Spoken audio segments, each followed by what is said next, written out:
Well, hey everybody! It's good to see you or hear you. You hear us again. We can see you. Yeah, we can see you. I see what you're doing right now, and you should be ashamed of yourself. I hope your family never finds out. Anyway, it's good to be back.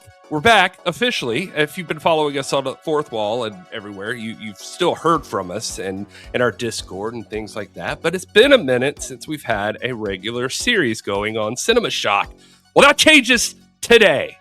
That's right. Yeah, it's been several months, actually. I think our last full series was David Lynch, right? Did we do anything after? Yeah. I mean, we did Black Christmas, the Black Christmas thing, but that was more like a roulette episode. But we haven't done a full multi-episode series taking a look at like either a subject or a director or whatever since the end of 2025, which is insane. But if you've been following us along over the last few months, you know that we have not just been sitting on our asses. We have been doing our Fire Shock with Me over on Cinema Shock Plus and all that stuff. And we've been doing, new release reviews every month, which if you're a member of Cinema Shock Plus, you get to vote on every month. So that's been kind of fun. So we've been around, but we haven't been doing a full-on series, mostly because the Twin Peaks thing just took like all of our time. It was a much bigger project than we had anticipated. So we decided we needed to really hunker down, put the show on pause, the regular show on pause while we finished that. But in the meantime, while we were finishing that up, we started working on a new series that we're going to be working on and releasing over the next few months, I guess. It's going to be like five parts. 10 episodes if you're listening to this on the regular feed. It's a lot. There's a lot going on, and we are, as you might be wondering, why you're listening to a Dark Star episode again, I guess. So Let's give a little context here. If you've listened to this episode, if you listened to it when we did it several years ago, this was part of a series on the career of Dan O'Bannon, who co-wrote and stars in Dark Star. It was actually the beginning of that series, and Dark Star was not directed by Dan O'Bannon, but it was directed by John Carpenter. It is the first feature film to be directed by John Carpenter. So we're getting into a brand new series on the career of John Carpenter. So we figured, we're not going to cover this movie again, right? We're going to start with Assault on Precinct 13, but there's some context that you're going to want regarding his career before you get into Assault on Precinct 13. So we wanted to give you a chance to listen to this again, revisit it, or visit it for the first time to get that information before diving into the full series on John Carpenter's career. My nipples are hard. I am excited. You can cut glass with them. Yeah, Gary is stoked. I mean, we're both stoked about this, but like John Carpenter is Gary's favorite director. I think that's fair to say. Yeah, I would say so. So you've been wanting to do this for a long time. Yeah, I dig everything about John Carpenter, from the music to the look of his movies. I appreciate a lot of what he tries to do with story, but we'll get into all that as the series goes along. Here, you're going to be able to listen to Dark Star, which was his first film, a USC student film, really, and we go into the details on how that got made. And John Carpenter, it's definitely a movie that's not. Dark Star is not what he's most known for. This is John Carpenter. You're talking about a guy who's named the Master of Horror or the Prince of Darkness. And he didn't get that title by accident. He earned it. Like he's building police stations in dead cities. He's bringing ghosts into a fog-covered church, and he's walling off Manhattan in the ways that Donald Trump wishes he could. And eventually he built an outpost in the ice somewhere where nobody can be trusted and everybody's scared of each other and wants to kill them. So this is the kind of guy we're going to be talking about, but we have to start with Dark Star so you can listen to that first, and then you can learn more about who John Carpenter is as a director. Yeah, Dark Star has some important foundational elements for his career, though. So we didn't want you guys to just skip it completely. I mean, we'll mention it, I'm sure, during our Assault on Precinct 13 episode, but we're not going to get into the nitty-gritty of it like you will in this episode. But there are some building blocks. There are some collaborators that he works with on this film, some people that he meets during the making and during the release of this film that are going to come up later in our John Carpenter series. So we felt like it was important for you to, if you want to get the full scope of, who John Carpenter is as a director, a lot of those building blocks are here in Dark Star, even though this movie feels vastly different than really most of what he's done. So that's why we're giving you Dark Star again, because we are excited about John Carpenter. We want you to be excited about us covering John Carpenter, and it all starts here with this weird little space movie. And we're calling this series John Carpenter, The Shape of Dread. Yes, which does not really apply to Dark Star very much. Although, no. I mean, there's some dread. They're stranded in space. So there's a creature, and sure, it does. Yeah, and the creature, I'm not going to spoil it in case you haven't seen Dark Star yet, but the creature does have an interesting shape. It sure does. There's nothing scarier than beach toys. So we're going to be tracing the line from Hawksian stuff like Assault on Precinct 13 to how he gets to total existential collapse in the thing. And you're going to learn all about John Carpenter, synth, anti-heroes, all the fun stuff. That's what's not to love. The only thing missing is Vin Diesel, I tell you. This is exciting. But he's still kicking. I mean, they could still make a movie together. They could. But yeah, so Justin's got the research, I got the nonsense, and we both have a healthy distrust of anybody standing behind us in the dark. So always. So yeah, get ready. This is the Shape of Dread. And enjoy this episode of Dark Star, or covering Dark. It's not the episode. That made it sound like the podcast is called Dark Star. Yeah. No. Well, enjoy this episode of Cinema Shock where we talk about Dark Star. What I also call my butthole. Wow.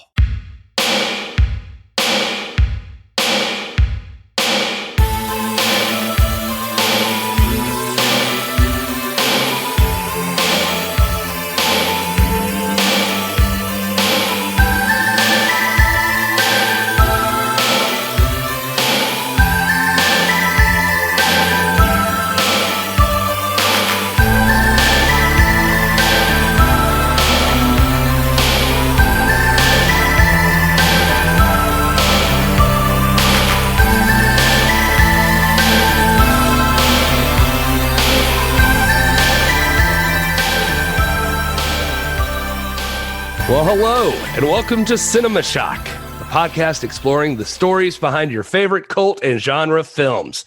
I'm your co-host, Gary Horne.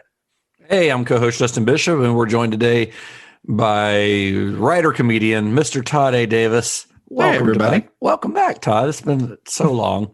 I know. Thanks for having me back, guys. We actually did skip a week in our recording schedule this week, but hopefully you didn't realize that, because we got this episode out on time. Yeah, that's my fault. I'm speaking that into power. That's what you're supposed to do, right? Yeah. Speak it into power. I think we can do it. Visualize it, speak it into being. That's right. That's like that book, The Secret. I think that's what that's about, right? Getting podcasts out on time. That's I think so. it. That's why it was so popular. Yeah.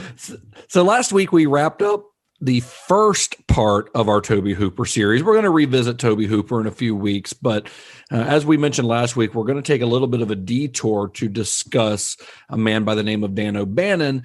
And the reason that we're doing that will become clear down the line, because him and Tobe Hooper, they do cross paths. The thing about Dan O'Bannon, though, is that he crossed paths with a lot of people. So we could really kind of integrate his story into a lot of different filmmakers' stories. But we think that with Tobe Hooper, it makes kind of the most sense. And as we get into his story over the next few weeks, you'll kind of see why we think that.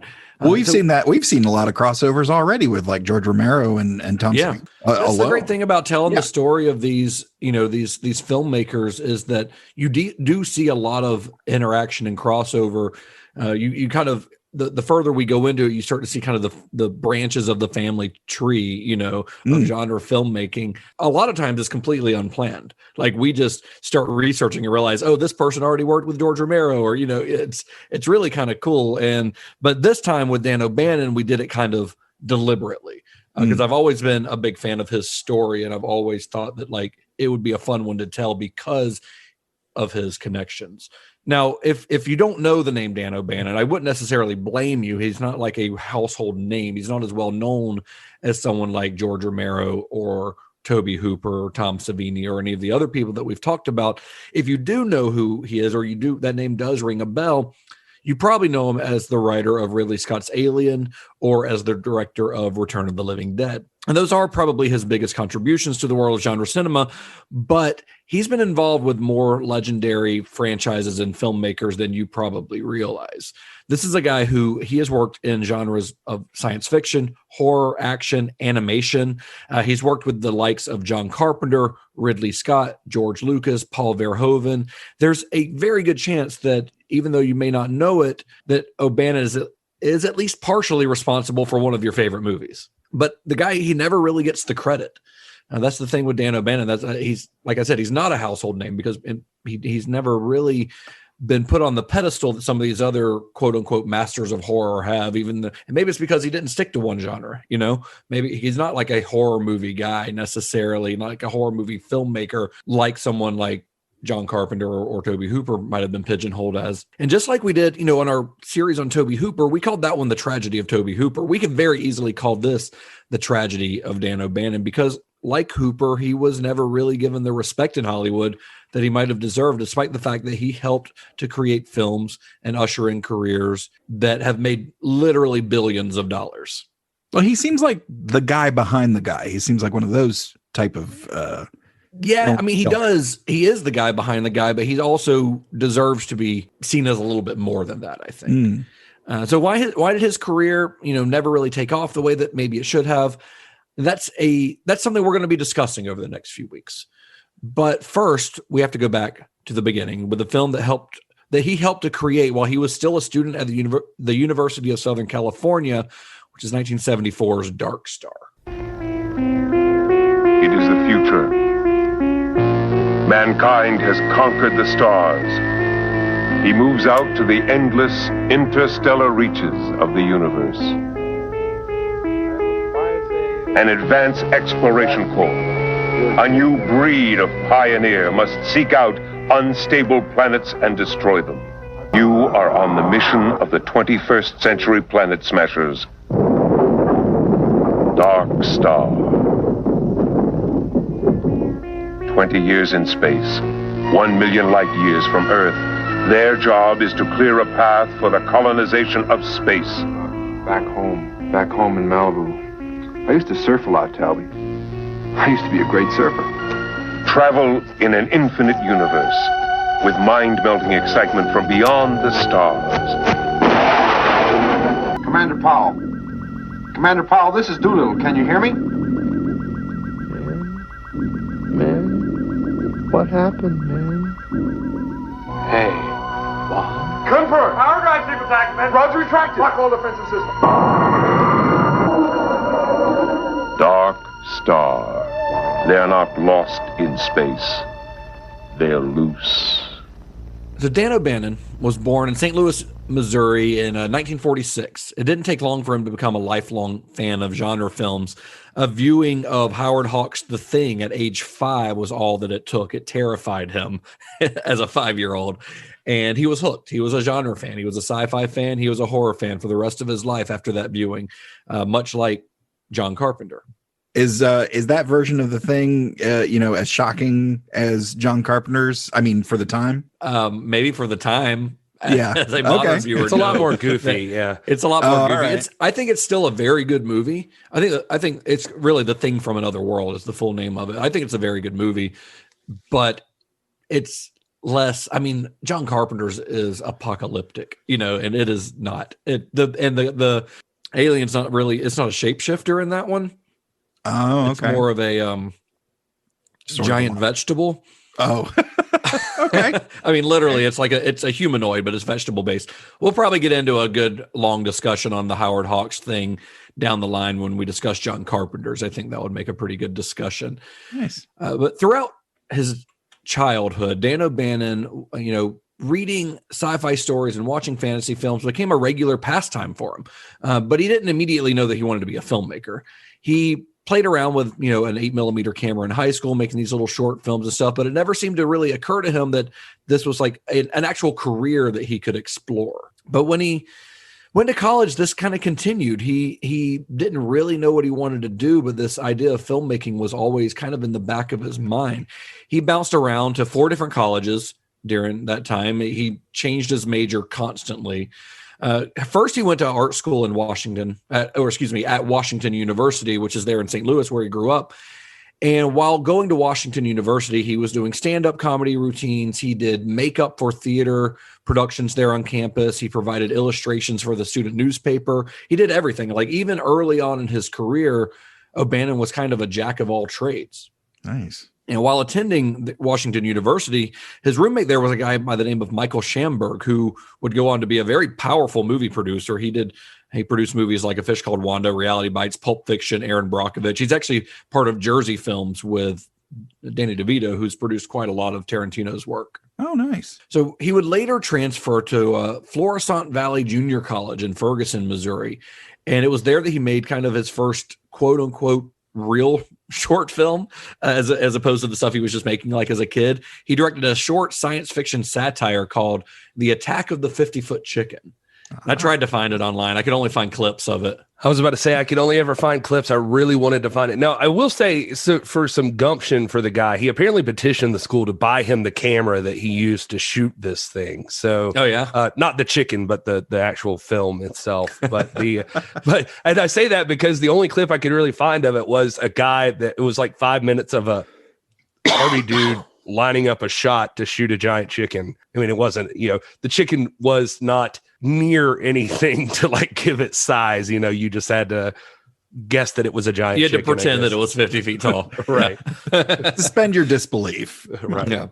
So according to Dan O'Bannon, he was reading an issue of Playboy magazine.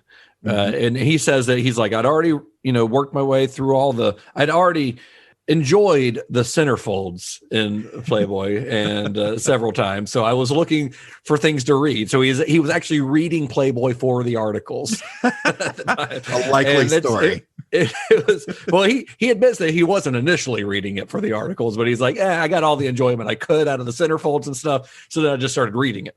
And he found an article that discussed the best film schools in the country, which led him to apply at the University of Southern California.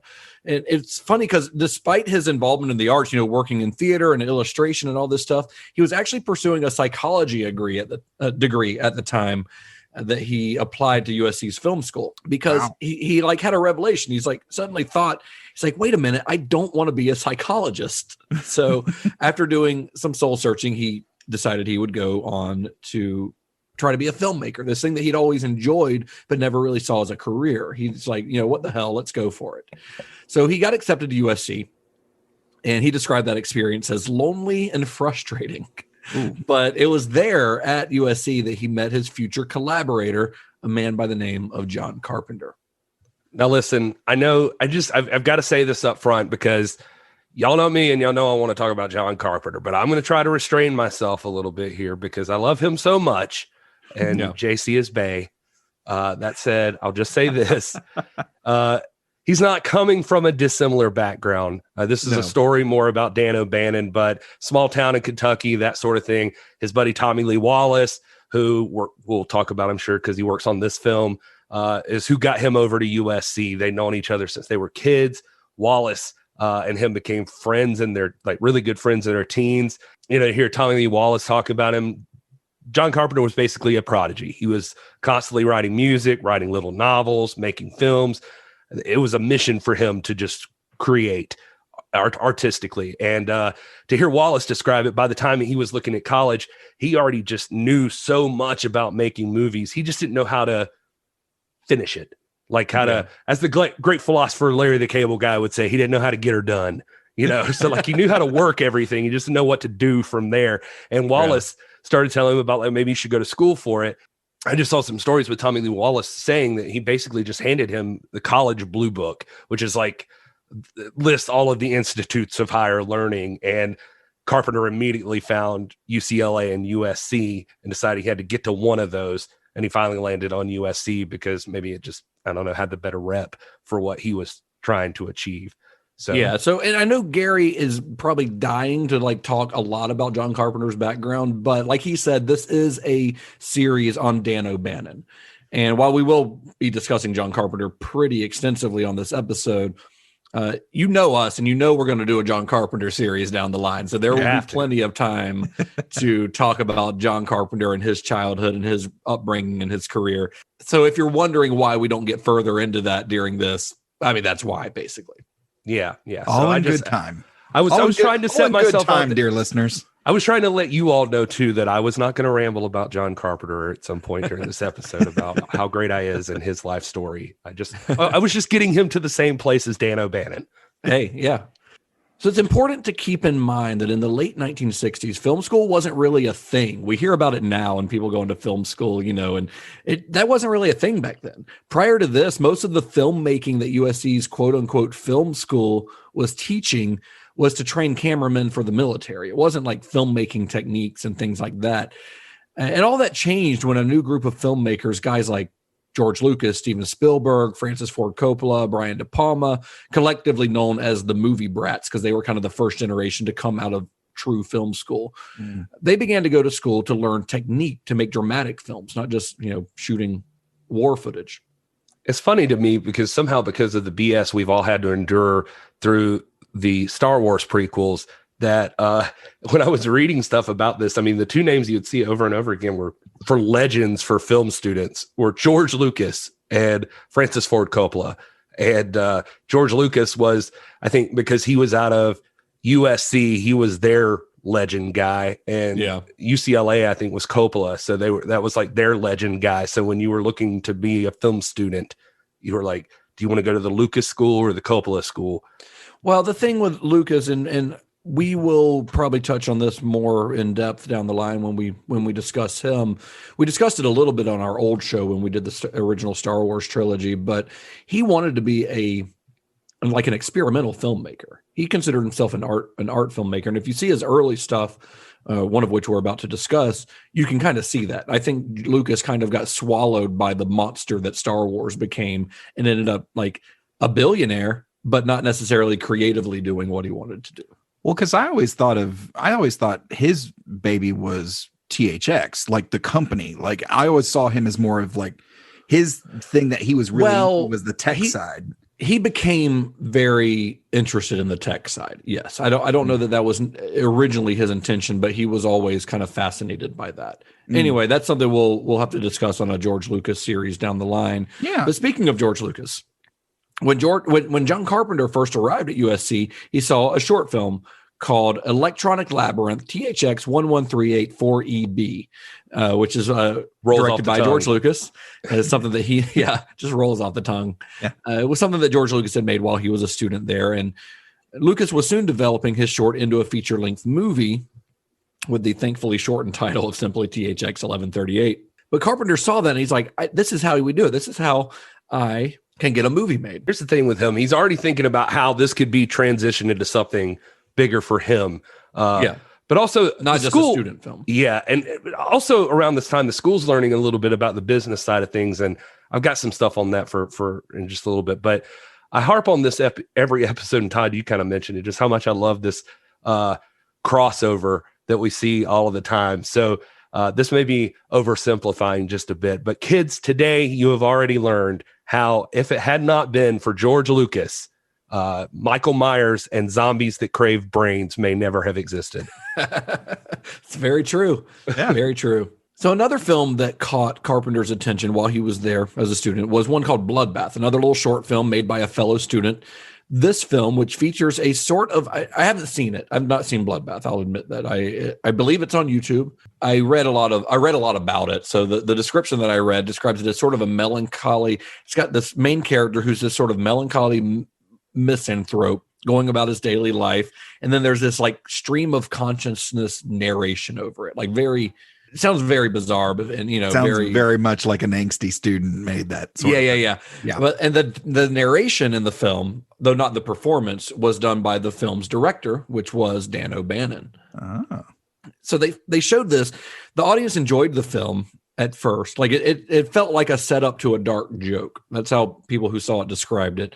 They liked it up to a certain point, because the whole thing's playing like it's set up, it's a short film and there's going to be this big exclamation point, this big punchline at the end. But instead of a punchline, the main character slits his wrists in a bathtub. So people like this happens and the people in the audience are just silent or like uncomfortable, or some of them got mad. Some of them got angry about it. One woman yelled, "That's not fair." during the screening. No, if that's not some edgelord goth shit.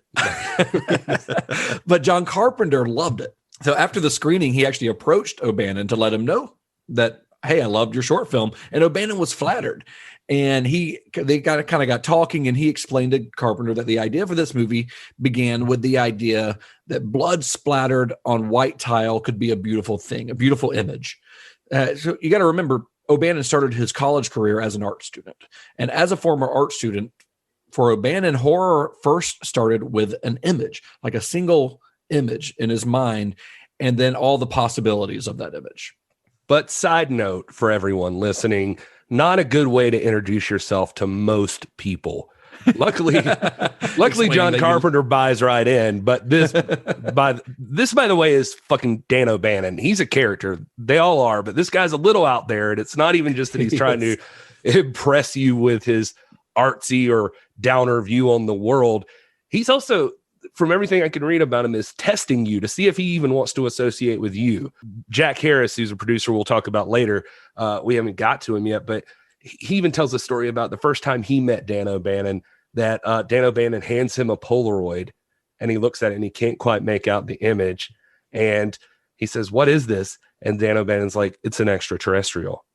And he's like, "Okay." And he's like, "Where'd you get this?" He's like, "I took it in the woods by my house." And he's like, "Okay, I don't know that I believe that." And Dan O'Bannon proceeds to explain to him that, "Well, no, not really, but my dad used to do this all the time, and he would sell them, and he taught me how to make them." And then Jack Harris tells him, "That doesn't seem like a very practical way to do business." And then from that point on, Dan O'Bannon always hated Jack Harris. And, well, he hated Jack Harris for other reasons. It's not just that, but did hear Jack Harris tell that story? Jack Harris. He says he hated him from there. And you could, anybody you find that talks about Dan O'Bannon, including his own wife, says that he either loved you or he hated you, and there was no in between. And he had a temper, and he was cantankerous and difficult, and that doesn't discount how good he was at his job. He wasn't abusive to anyone, except not even verbally abusive. I think he was just kind of if he didn't like you, you just knew it. It wasn't like he would cuss you out. He just didn't adhere himself to you. He just wouldn't engage with you, really. Yeah. Like he just wouldn't have anything to do with you. And if he liked you, he was just all over you to hang out with you. So once O'Bannon and Carpenter started talking, the two realized that they had a lot in common with each other. A mutual love for Howard Hawks' A Thing from Another World, for example, but also, as Gary kind of mentioned earlier, very similar backgrounds. So John Carpenter proposed that they make a movie together. And when they start planning this, John Carpenter, he's kind of modeling his low budget sci-fi movie on that George Lucas film he'd seen, THX 1138, because it had proven that you didn't need elaborate special effects or studio money to make science fiction.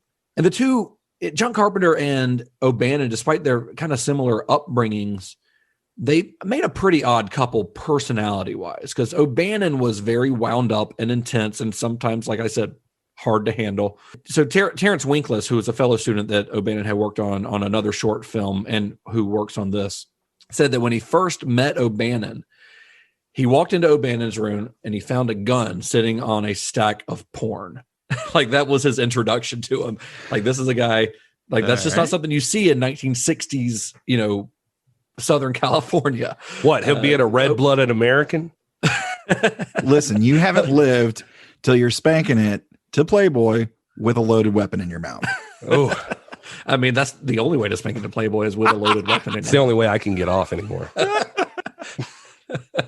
But O'Bannon did like his guns. That's actually a fun fact about O'Bannon that I didn't realize before researching this. He was actually a kind of a gun nut, and he liked porn. He was into porn because this is already the second The second reference we've had on this episode. So another time, though, with Winkless, another story tells is one time they went out to eat at a diner, and O'Bannon ordered coffee, a tea, and a Coca-Cola.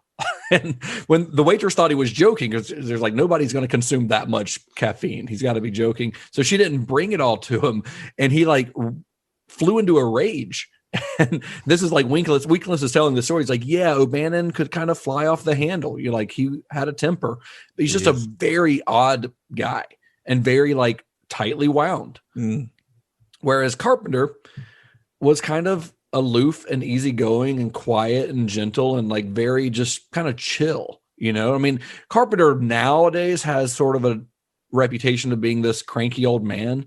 But if you read any stories about him as a young filmmaker, like he was very much like this easygoing hippie, you know, long-haired hippie type, and very kind of just calm and quiet in his speech, you know, but polar opposite basically of Dan O'Bannon. But the dynamic worked. I mean, although their personalities were very different, they had a lot, like I said, they had a lot in common. Both of them felt like outsiders in their small conservative towns that they'd grown up with, O'Bannon in Missouri and Carpenter in Kentucky. And they had both at a young age found solace in monster movies. The thing that sounds fun about USC at this time is that they're all a bunch of hippies. They didn't have any choice but to interact with each other. Like Justin mentioned before, this was just getting fleshed out as a film school. So there wasn't so much like them teaching you film as them throwing you together with a bunch of other people who wanted to learn how to make movies and then giving you the equipment to do so. Yeah, exactly. They literally took these people and put them in a stable, like a literal stable. They said that there was like horseback riding right across the way. So you're constantly working with other people on their projects. You're sitting around discussing film theory, et cetera. And you build like a real camaraderie with like everybody that you're working with. It sounds like a really cool environment, but you know, it was also thrown together. Like we said, I mean, the sound stage had mattresses on the wall, and they said you'd like dream about like the clicking of the film canisters or whatever. Like they're learning from like looking at little moviolas, and all these things are like constantly running in the background. But it was like their own little world. But also, like you'd be there, and actual like real life film experts would stop by. They said, you know, one day just Hitchcock might show up, and Roman Polanski was a big one that stopped by and had a lot of influence on these guys. Jeez. Yeah, and they said, and everybody. This is right when this was late '60s. This was when Polanski had just made Rosemary's Baby. Yeah. The thing I find interesting is, you know, him being a psych major. I wonder if we're going to get into if that influenced his writing, because it seems like from Dark Star, you know, there's some, it touches on some heavy themes. I mean, getting a little bit ahead, but you know, and him fitting in at film school, and they all seem to find these horror movies, which, you know, more often than not focus on quote unquote the other. And so they all probably felt that way. So they all had that immediate bond.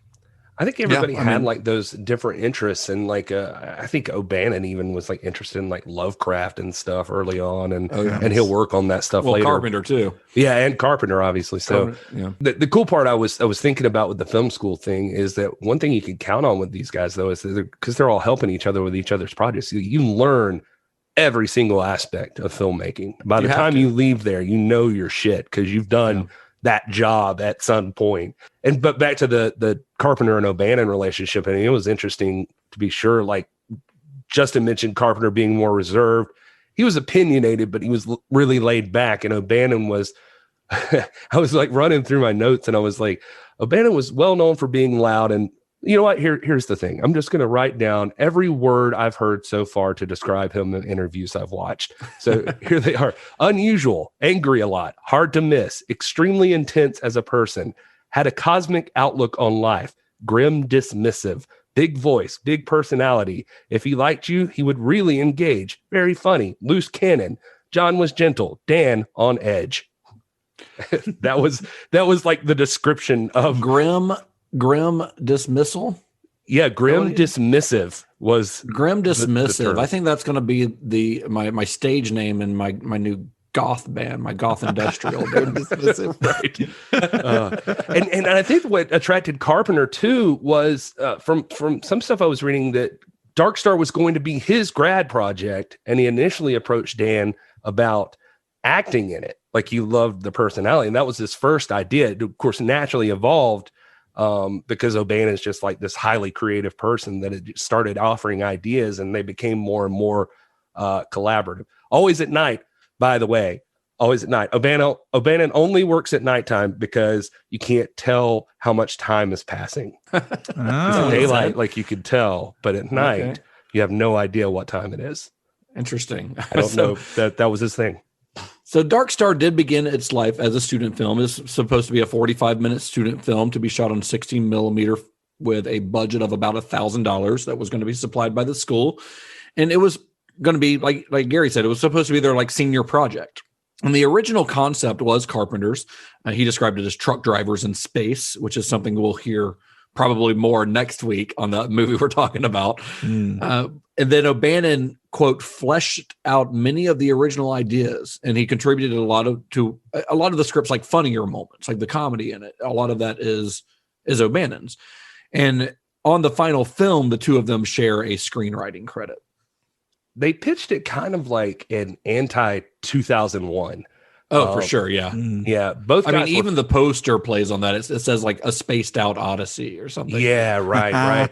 Nice. Both guys were fans of Kubrick, but to hear O'Bannon talk about it, it was just funny to him that he had a quote that said, "The movie takes this enormous concept of spaceflight, then the evolution and manipulation of man, then puts you on this gigantic spacecraft headed to Jupiter, and it's going to take years to get there, and then it bores you silly with tedium, day to day, jogging, watching TV, eating meals."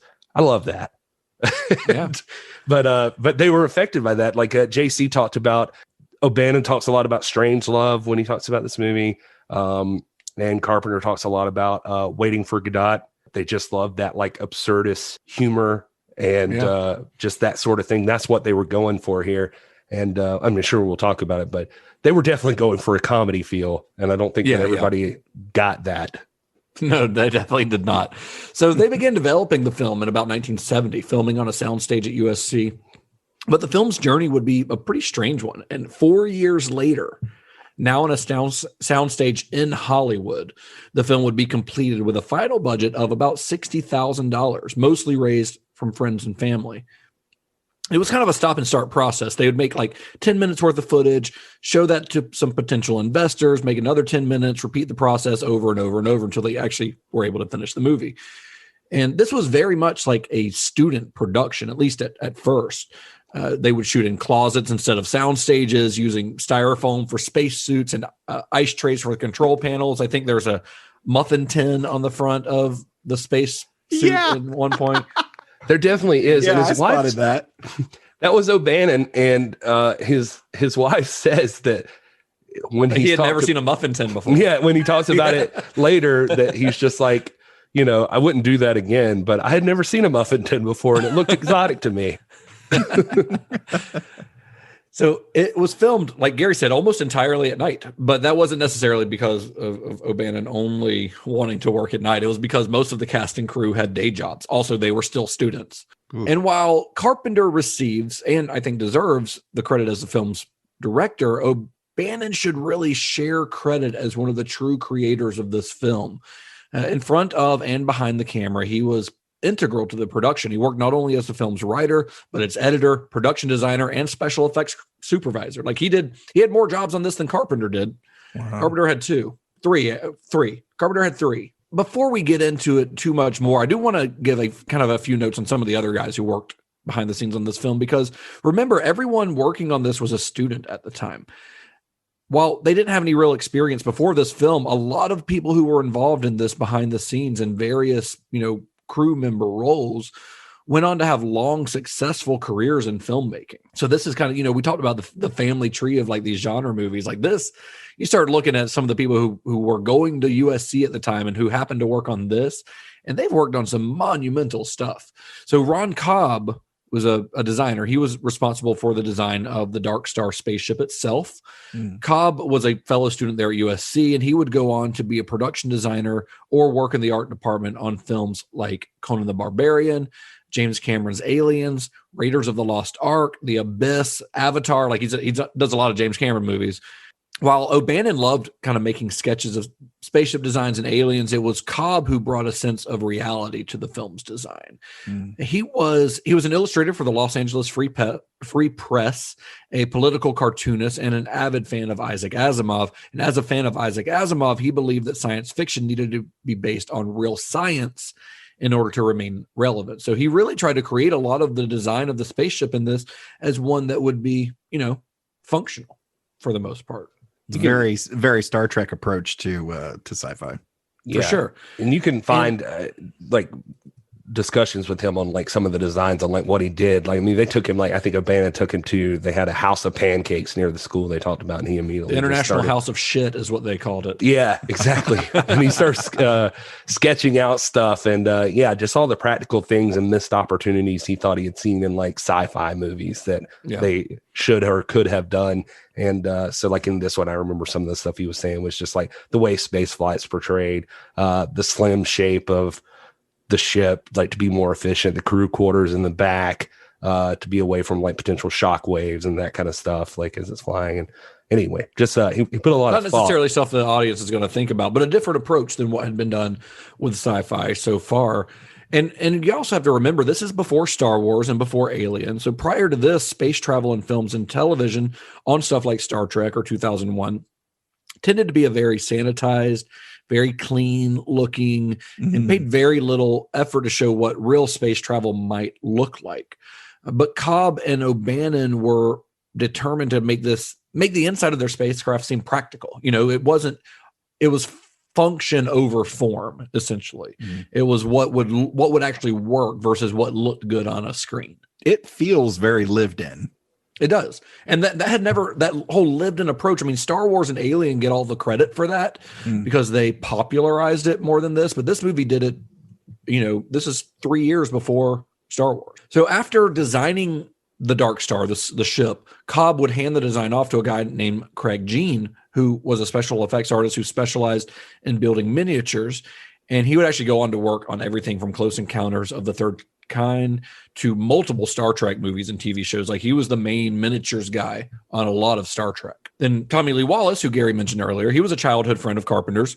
He was the film's art director. Wallace, of course, would go on to work with Carpenter more later on in his career, helping to design the Michael Myers mask in Halloween. I mean, he's responsible for Michael Myers' look, and he was also the director of Halloween 3 and also the It miniseries, I believe, right? Didn't he do the It miniseries? He did like Amityville 2. He's done a lot of stuff. He was brought into Night 2, I think. Yeah, I think that's right. He was there to help Dan. Like, he got brought into, he talks a lot about they couldn't match 2001's antiseptic look, I think is how he put it. And so they were trying to go the exact opposite, barely working, falling apart. They said, they just described like it's like a effed up space, like just this cramped quarters, and then outside it's all this wires and 2x4s and stuff. And then like you mentioned, like ashtrays for buttons, push pins in different places, anything that had texture and that light could shine through it, they were using. And they were talking about how cramped it was.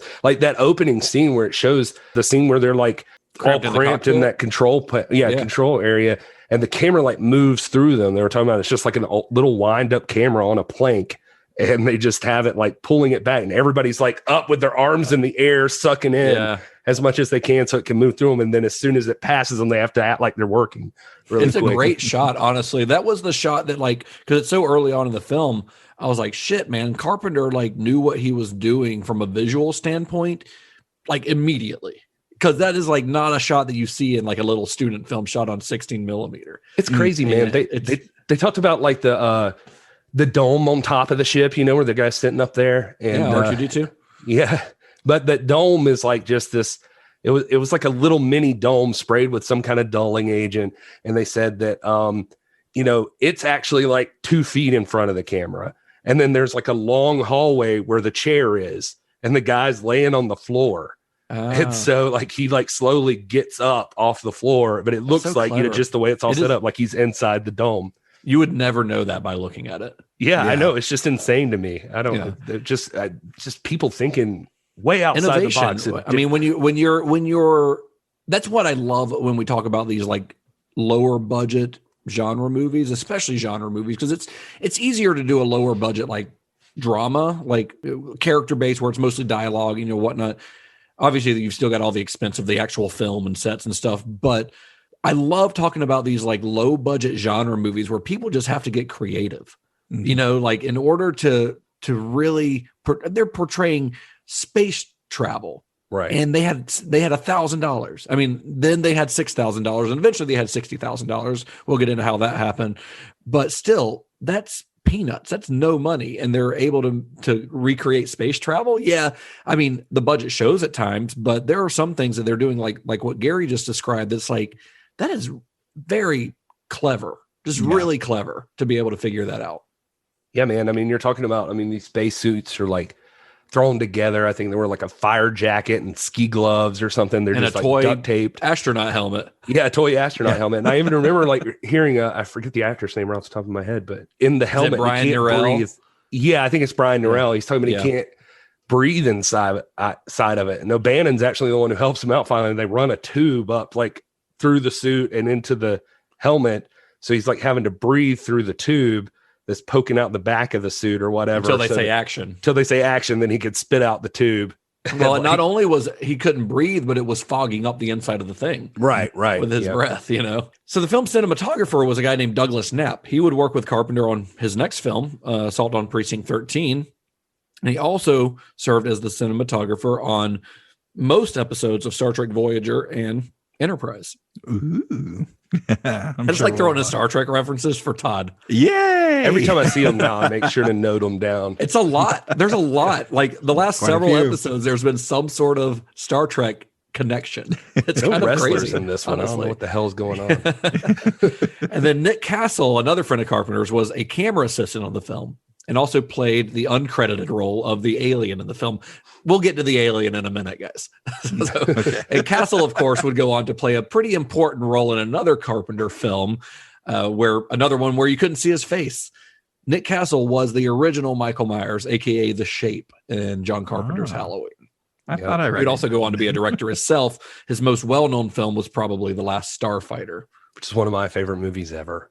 But great movie. Props to Castle, though. Yeah, he was one of those guys that was around there. They just described as having timing. Like he just always seemed to have timing down for everything. He just seems like a good dude, honestly. Like I would like to meet Nick Castle one day. Yeah, they said like comedic timing and everything. But yeah, I mean, obviously proven here and with Michael Myers and stuff, he just knows how to bring life to something. So Gary talked about a couple of the like innovative techniques that they used on this film, like the dome thing, and another one of the ones that they did that I thought was really cool was creating some special effects, because obviously there's no CGI, and they have a minuscule budget for special effects. So one of the things that they did that I thought was really interesting was how Dan O'Bannon depicted the Dark Star going into hyperspace. And by that, I mean, like when you see them go and the stars turn into streaks, basically, So to do this, he created an animated effect where he would track the camera while leaving the shutter open. So they had these stars, on like a black screen. They'd move the camera through it, leave the shutter open, and it turned those by having a longer shutter time. The stars turned into streaks. Pretty lo-fi way to figure that out, but clever. And that doesn't seem like a big deal now because we see this effect everywhere now. But this was 3 years before Star Wars would utilize and popularize the same effect. But Dark Star is actually thought to be the first depiction of a spaceship jumping into hyperspace in a film. So this is actually the first time that particular effect, which we see in Star Wars, we see in Star Trek, like all kinds of shows where something goes into hyperdrive or warp drive or whatever, you see the stars turn into streaks. It started here on Dark Star. Nice. Yeah, they say like, obviously we've mentioned him a few times, but that George Lucas had to have seen this movie coming out of USC, another student film that was really popular. I made a joke about R2-D2 earlier, but I legit think that dome on top of the ship was in George Lucas's mind when he visualized R2 sitting on the back. That's a good point. I mean, it could be. Yeah. But definitely the hyperdrive effect is that this was the first time it had ever been used. And oddly enough, I mean, O'Bannon even talks about THX was the first time he had really ever seen in a ship like this, like video monitors doing the things that they were doing. And he was so impressed and wanted to do that in this movie. So they did it. And then later George Lucas. So we know George Lucas has seen it because actually I remember now Dan O'Bannon saying that George Lucas tapped him for Star Wars with some of the effects because of like the stuff. animation on the computer screens. Right, because he saw what O'Bannon had done with the computer screens in this movie. So he was like, so we did a nice little two-step. This is like the Godfather of sci-fi, the Godfather of like modern sci-fi films. Modern sci-fi, yeah, absolutely. And I mean, and they were playing on 2001, so you could say 2001 is the original innovator, but they were also sort of subverting what 2001 did in a way. So O'Bannon wasn't the only one multitasking on the film. You know, I said he had, he's a production designer, art director, all this stuff. But Carpenter, of course, he was the director and the writer, but he also, as he would later become known to do, composed the film's score using a modular synthesizer. And I love the score to this movie. Man, you can totally hear it. Like everything from here on, like is in this movie. It's a great Carpenter score that doesn't get discussed as much as some of his other synthesizer scores. But man, there's something about it that adds production value to the film. And they did it using a synthesizer because obviously we can't afford an orchestra, so that's the most cost-effective way to do it. And it is just, I think it just adds a whole layer to this film that really just puts the movie on another level, really. Yeah. From my understanding, that's something that gets added later with Jack Harris, that like he had pitched to Jack Harris to establish himself. He had done music. He had established himself with music. USC, and had done it on a, I forget something Doe, or I can't remember the name of it. He had done something for some music in another film because he was always trying to get that in there, but he had to like pitch it to Harris to let him score the entire movie because he knew exactly what he wanted it to sound like. I don't know, man. Just these people, and one of the cool things about O'Bannon and Carpenter that they both liked was bucking authority. So like this soundstage is, I think, where they're using the film. You're supposed to get it for like 2 weeks locked down. That's it. That's all you've got. And they would proceed to use this thing for months and months and months and months. Like they would just sneak in there and do some of this stuff. Brian Norell does some great stuff on a documentary I watched, and they came and got Let him. There Be Light or something like that. Yeah. Yeah, it's a great doc. He was talking about, I think he had been pulled into animating title sequences for The Howling, he said, and John Carpenter came to him and said, he had another project he was working on in December, and John's like, it'll be November. We'll do it in November and we'll be done. He's like, all right. And he said, then it was that November, and it was the next year in November, and the next year in November. He's like, it just never stopped. But kept going. Yeah. But anyway, he just it's just funny hearing them tell the stories. Like that Cal guy who plays a Boiler. They said nobody knows where that guy came from. Like, he just was like a business major John Carpenter found or something. Yeah. He doesn't have any other credits at all on IMDb. Yeah, he just like brought him in and said they never saw him not on set. Like they never saw him off the outside of the movie. Like he was so just weird. There for the movie. And they said the only story I could find fun about him was the switchblade scene where he's like stabbing it between his fingers. That was not scripted. He just started doing that and legit does stab his finger and plays it off. And they kept rolling, and so he didn't sell it until afterwards. Well, going back to the music, the song that plays over the opening credits, that Benson, Arizona song, which cracks me up. It's so funny to me. That was co-written by Carpenter. Carpenter did the music, and then Bill Taylor did the lyrics, and a friend of theirs who was a singer who ended up doing the vocals on it. But I don't know why, but it's really funny to me that song plays over. And the lyrics are really funny and somewhat relevant to the film. But there's something about a country song playing over the opening credits of a sci-fi movie that just is really funny to me. Yeah, it works so well. Like it's just something's fun about that. Just the mix of the country western thing and sci-fi. Yeah. Like it's just to me it kind of lends it blue collar quality of like again sure. Lived in, and these guys are just they're doing the job, man, and that's their thing.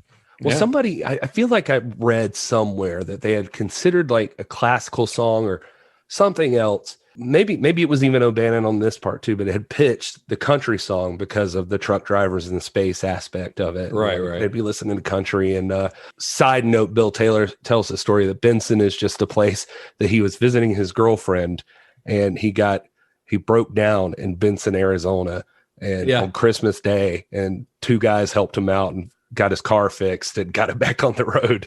And he's always remembered them as being nice. So they were like, what's the most out of the way, like, random ass place we can think of? And he's like, Benson, Arizona. And now Benson, Arizona actually has a road called Dark Star Road. Oh, really? Nice. Because this movie's their claim to fame, I guess. That's so cool, man. But everybody in here, just this is going to play into Somebody Needs a Nap later, so I just want to establish that Bill Taylor guy, he's worked on a lot too since then. He's been a visual effects supervisor. Oh, on huge stuff. I mean, his IMDb is a mile long. Like, if you look at his filmography, it's wild. And that Brian Norell guy, he doesn't do anything like that, right? Yeah. And Brian Norell is like an animator.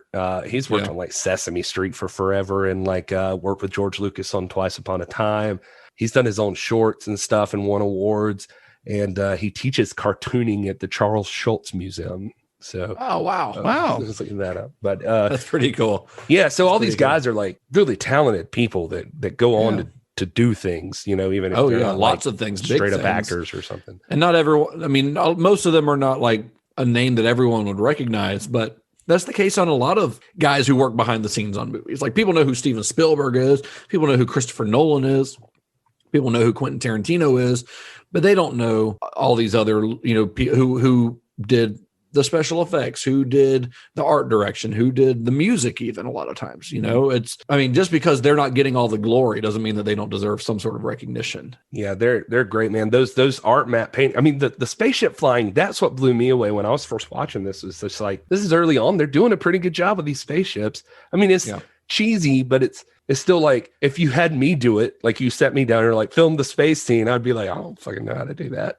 But they were like these like models on dollies, like going towards like the matte paintings and stuff like that. Like, that's kind of cool. Like, I don't know, wild. Another one I thought was interesting, and since I'm just talking about it now, was like Carpenter wanted the bomb carrier, like bomb 20 or whatever it's called.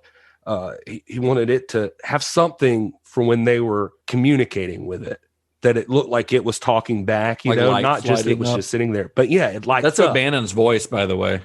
Oh, yeah. As the bomb.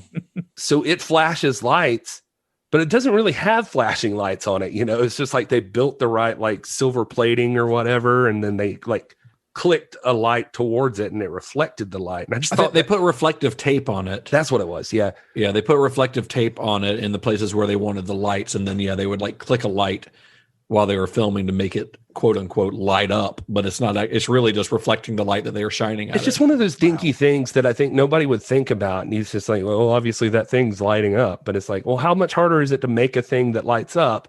And, you know, they couldn't, or they just didn't have time or money. And so they just put the reflective tape in there and they're just like clicking this light at it. And it looks like it's lighting. I don't know, man. It's just movie magic, dog. It gets me. It's cool. It's cool. So Carpenter and O'Bannon, they worked well together because they were both intense perfectionists, like both of them, which, you know, so they wanted everything to be perfect, which sounds pretty high stress for everyone else on set.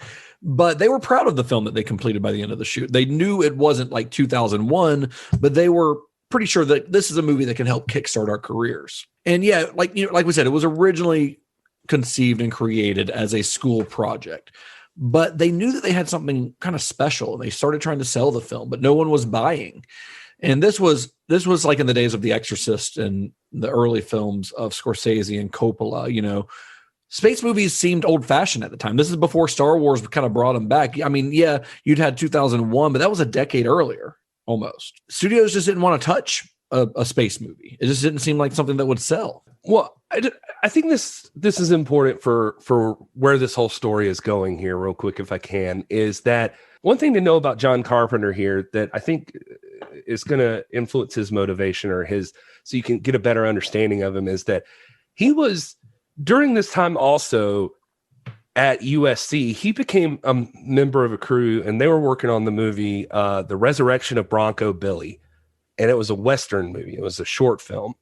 and the school backed it, and they spent like $2,000 to $3,000 on it to get it made. They released it on 35 millimeter. John Carpenter was one of the main writers and got some director's experience, but is like uncredited on this movie. And I think he's credited as a writer, and it's important in this way. So this movie gets sent out and it wins an Oscar for best short. Best live action short. Yeah. And so when that happened, the school sent school reps, and they sent like one student, I think he said his name was like John Longnecker or something, to the Oscars to collect the award. And I want to say it was Brian Norell talks about that he saw John. He said they were all just in their dorm rooms watching the Oscars that night, and it won. And John came out to get a Coke. And they met in the cafeteria. He was just like, "Hey, congratulations, John." And John's like, "Hey, thanks, man." And they like shook hands, and he went back to his dorm room. Yeah. And he said that later that, John Carpenter talks about this. He says that later they like bring back the trophy in a brown paper bag. Like the school walks it through and they're like, "Hey, here's your trophy. Look at this. You won this." And they're like, "Cool." And he's like, "Do I get to like keep it, or like what happens with it?" And they're like, "Well, we'll just put it somewhere. We'll just, or whatever." He's like, "Okay, well, so what's this mean for me?" And they're like, "Well, nothing." Well, the way that the studios, or the way that the school saw it, was that they were like the studio who essentially owned the film because they were funding it for the students. Yeah, that is how they saw it. So earlier when I was saying like the school's learning these things, I think possibly from THX, which goes on to become like a feature length movie. And I don't know if the school made anything off that, but with this one, they totally took everything. And Carpenter even says he was like asking for like, "Well, can we get reimbursed for some of the stuff we spent on it and like that we spent?" And the school's like, "Nah, they just like waved him off." And Carpenter said it fucked him up. Like that was it. He was just like, "Well, I'm not playing this game anymore. Who are you? Like, where did I sign off that you get to take a movie that I made and you get to like, what kind of art school is this?" He was pissed. Like he talks about it a lot. He said, "Well, if you go to art school and no stake in this, if you go to art school and you paint a painting, the painting doesn't belong to the art school. It still belongs to the artist." Right. So that's the same concept here. The film should still belong to the filmmakers. I say all that to say that, so you can imagine that John Carpenter's mindset already is not only that he's immediately just like a buck authority guy, but he's also already a buck this school too. And he's kind of like, I already know what's going to happen with Dark Star if it does anything. And so his goal from the beginning is like, you brought it up, Justin, but just that he's seeing it as an out. Like, this is how I can get a feature made. This is the first step to like a longer process to get it out of here.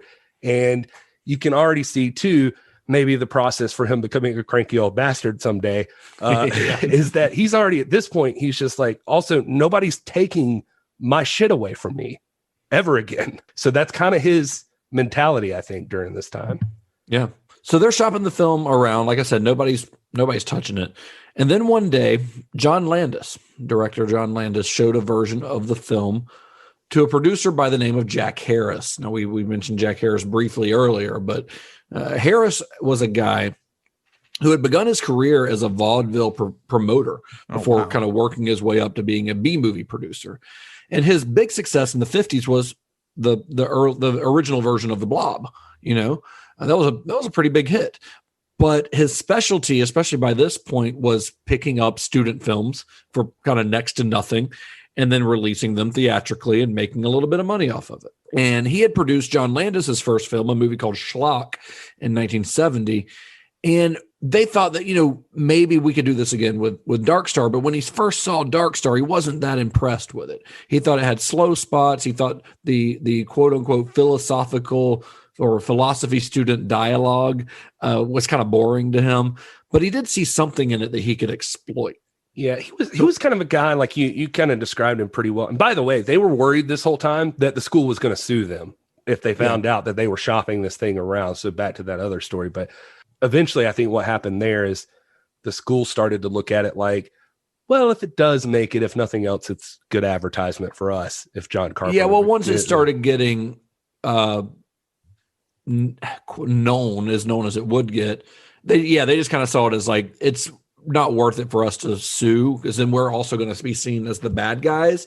But it'll be like, oh, a USC student made this movie, right? And that makes people want to come to USC. Exactly. But to Jack Harris, I mean, he was like a big fan, like you said, of schlock. I saw another one of his, Equinox, that he was which was made by, Dennis Muren, who did the special effects in Star Wars, I think. Did that movie. Yeah. And so he liked finding up and comers, like people with nothing that had some kind of unique idea. And supposedly he was interested because he did like sci-fi and was interested in getting into that. But it was definitely these boring parts. You mentioned the blob thing. Carpenter hated him immediately, but he said that Harris constantly brought that up. That was like his thing. He said every conversation would be Jack Harris would bring up like, well, I did the blob.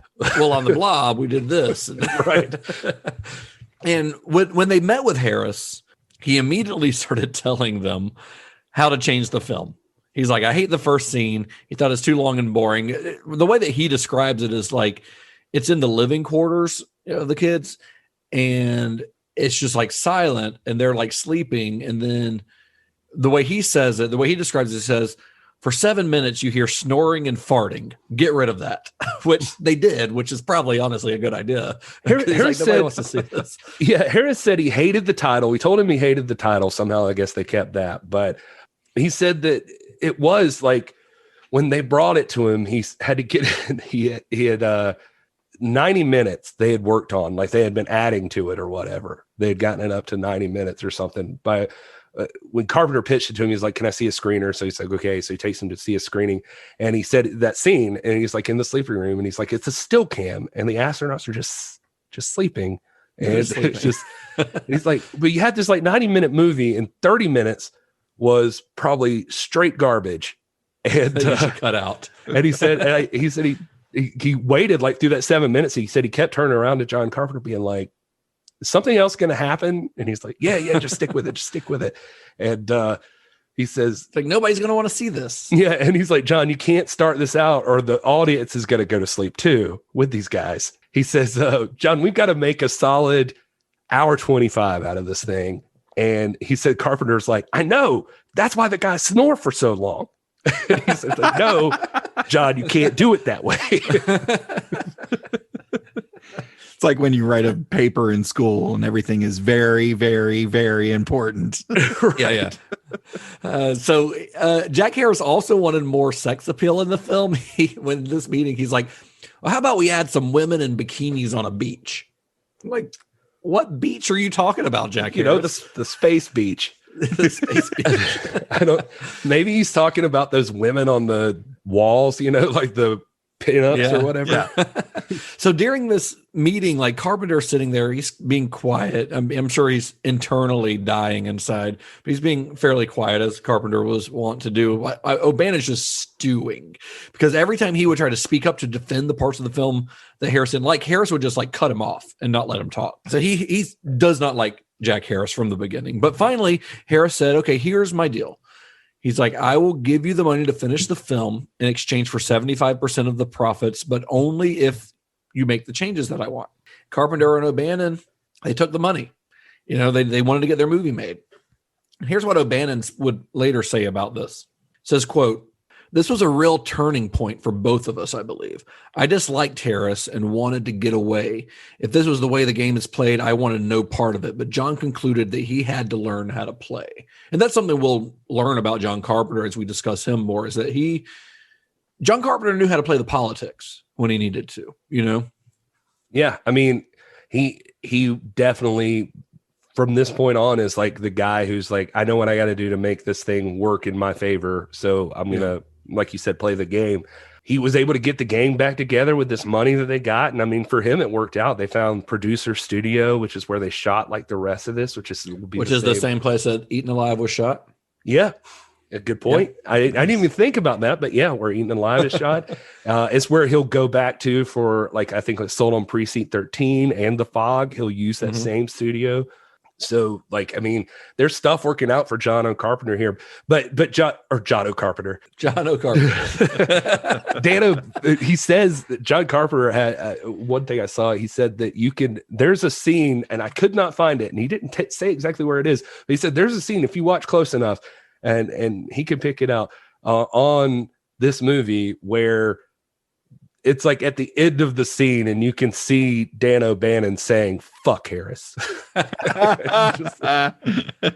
was not a fan. He was very open about it. Jack Harris talks about it. Jack Harris calls Dan O'Bannon troubled. And, but he says that for Carpenter, he says he was very unemotional, and that's how you do business. Yeah. So like we said, Dark Star began pretty small, but it did begin to grow and eventually became something much different than what it was original, which was just a student film. So after they, cut all, I think, like the bullshit that Jack Harris didn't want in the movie, like guys farting for 7 minutes. It was like you had like a 45-minute film on your hands, which was too long for a collection of shorts that could play at a film festival, but too short for an actual theatrical release. And then Jack Harris gives them about $60,000 to turn the film into a feature length and move the production to a real studio. As Gary mentioned, it was Producer Studio in Hollywood, where Hooper had shot Eaten Alive. And then to fill out the runtime, they added a monster. So that the stuff with the alien that chases O'Bannon through the elevator shaft, that was not in the original script or film at all. So if you're watching this movie and you're like, this doesn't feel like it has anything to do with the rest of the movie, oh, that's why, because it wasn't originally supposed to be in the movie at all. So they're making this scene. They wanted to create this alien, and they ran into this problem of how do you make a convincing space alien when you have like no money to do any special effects with? So O'Bannon's original idea was just to do it kind of the old-fashioned way, a guy in a suit, 1950s alien guy in a suit, like the Thing from Another World. He bought a rubber suit from a rental house there in Hollywood, and it looked like shit. Like the seams were showing it. You could see the zipper. Like it looked fake. It looked like somebody wearing a costume. So they kept brainstorming, and then inspiration hit when they're hanging out on set. O'Bannon and Carpenter are hanging out on set one day, and someone walked by with a giant beach ball, and you could see the beach ball, and you could see their feet kind of underneath, and it looked like the beach ball was walking on feet. So they thought, you know what? We know we can't make this like a realistic alien, so why not just make it funny? So that's what they did. They took a giant beach ball, they spray painted it red, they put some rubber feet on the bottom, and then they asked their friend Nick Castle to be the puppeteer on it. Those feet, by the way, should look familiar. They are Creature from the Black Lagoon hands. Yeah, they look like it. Yeah, they're I think they said they got them from like who was it, like Post Prop Company or something? I don't know. Anyway, it's like they're Creature from the Black Lagoon's hands walking on the bottom of those feet. Yeah, and I actually love this sequence of the movie. I mean, I know that it doesn't really have anything to do with the rest of the plot, but it does kind of hint at things to come in both Carpenter's and O'Bannon's careers, because the way that Carpenter shoots the alien kind of evokes the way he would later shoot Michael Myers. Like the alien would just kind of sit at one end of the hallway staring, camera turns away and it's gone, and then you turn around and it's somewhere else. It just appears. It's very Michael Myers. It's so insane. I was thinking the same thing. And just like even the beats that he gives with the music and stuff, it's just like it's a surprisingly effective suspense sequence for something that looks so dumb, right? Right? Yeah, and of course the elevator scene is it's same way. Yeah. And of course it would also kind of be the blueprint for Alien and stuff. You've got a lone alien in these long, seemingly never-ending corridors. Like it's very much kind of what O'Bannon would do a couple years later. I found myself surprisingly stressed during the elevator scene. Yeah, so did I, dude. I thought it worked. I was like, this is really impressive for these guys. The elevator scene really has tension. And during the filming of this sequence, they created the illusion that O'Bannon was I don't even think we mentioned that O'Bannon does also star in this movie. Have we even mentioned that? O'Bannon plays Pinback in this movie. He's like, well, I think characters. I mentioned that Carpenter had originally approached him to act, but I don't think we really established that. So O'Bannon is Pinback. That's the guy we're talking about for the next few weeks. Is the guy who plays Pinback in this movie, and in most of the added on stuff, because I mean he's a big character in this because he's the one that was always available. Like he was the one that was there constantly when all these other guys had other stuff going on. So anyway. And as the movie goes on, it's revealed that he's a much bigger character than you might think at the beginning of the movie. But during this alien sequence, they had to create a way to make it look like O'Bannon was hanging from an elevator shaft. So they did it in a pretty low-tech way, which was turning a camera on its side. So this is all being shot at Producer Studio, I believe. They had these like long hallways that were pretty uniform all around, so they could make it look like an elevator shaft if you shot it the right way. So for 3 days, O'Bannon had to be on his back in a sweltering corridor pretending to be fighting gravity. So what they did is they basically had essentially like a plank that had a little bit of give to it that O'Bannon was laying on, so that he would look like he was swaying and his feet could dangle and things like that. But he's laying on this plank for 3 days. Well, they say even the other side of it's not really like it's not hooked in. There's guys on the other side of that wall like pushing down on it to like keep him supported, so it helps to like make that movement of like he would have the swaying. So he's like getting bounced up and down on his back the whole time. Yeah. So during the filming of this, he developed an excruciating pain in his side that took away his appetite and would send him to the hospital for a few days later. And it ended up being the first time that he was hospitalized with a lifelong struggle with a bowel condition, Crohn's disease, that would eventually take his life. They brought him in for appendicitis, I think, or that was the initial. Because that's about where it was hurting, was in his like appendix area. Yeah, and I think I could swear I saw it where his wife said they even took out his appendix, but they think that, this was the first attack probably from the Crohn's disease. And he always complained about stomach aches, and a lot of people thought O'Bannon was a hypochondriac, like that he was just making this stuff up, basically. But anyway, that's important just to mention here. I mean, this is the first attack for him, and this is going to be... And if you'll remember from last week's episode, Crohn's disease is what Heather O'Rourke was initially misdiagnosed with. Oh yeah, with her intestinal issues. Yeah, it's no joke. I've have a friend who has it, and I was almost diagnosed with Crohn's disease when I was younger, or not younger. Like, I mean, this was 8-9 years ago. I went to the emergency room with some intestinal stuff, and they thought at first that I had Crohn's disease till they did a few more tests. Yeah, jeez, that would have sucked. Yeah. I've heard from multiple people who have. Turns out I had really bad food poisoning. Ugh, yeah, yeah. It's still not fun. No, still not fun. So, in regards to kind of the padding out of the film's runtime, O'Bannon would later say, he said, and this is actually in that documentary that Gary quoted earlier, which let's go ahead and say that documentary, Let There Be Light, it's on the Dark Star Blu-ray, big source for this episode. Oh yeah. Another big source for this episode is a book called Shock Value by Jason Zinnemann, which is it's my favorite film history book in my library of film history books that I have. It is essential and incredible, and I could not have done this episode without that book, basically, because they interview everyone involved in the making of this fucking doc is like 2 hours long too. I know, it's pretty impressive. It's longer than the movie. Yeah. So anyway, O'Bannon how much snoring and farting is at the beginning? There's no farting or snoring. Just really? Me this time, Todd. Just me. But in that documentary, O'Bannon would say, we had what would have been the world's most impressive student film, and it became the world's least impressive professional film, which I think, and I'll get into this in a minute, but I think he's selling the movie short a little bit. But what he didn't like that they had to kind of do this.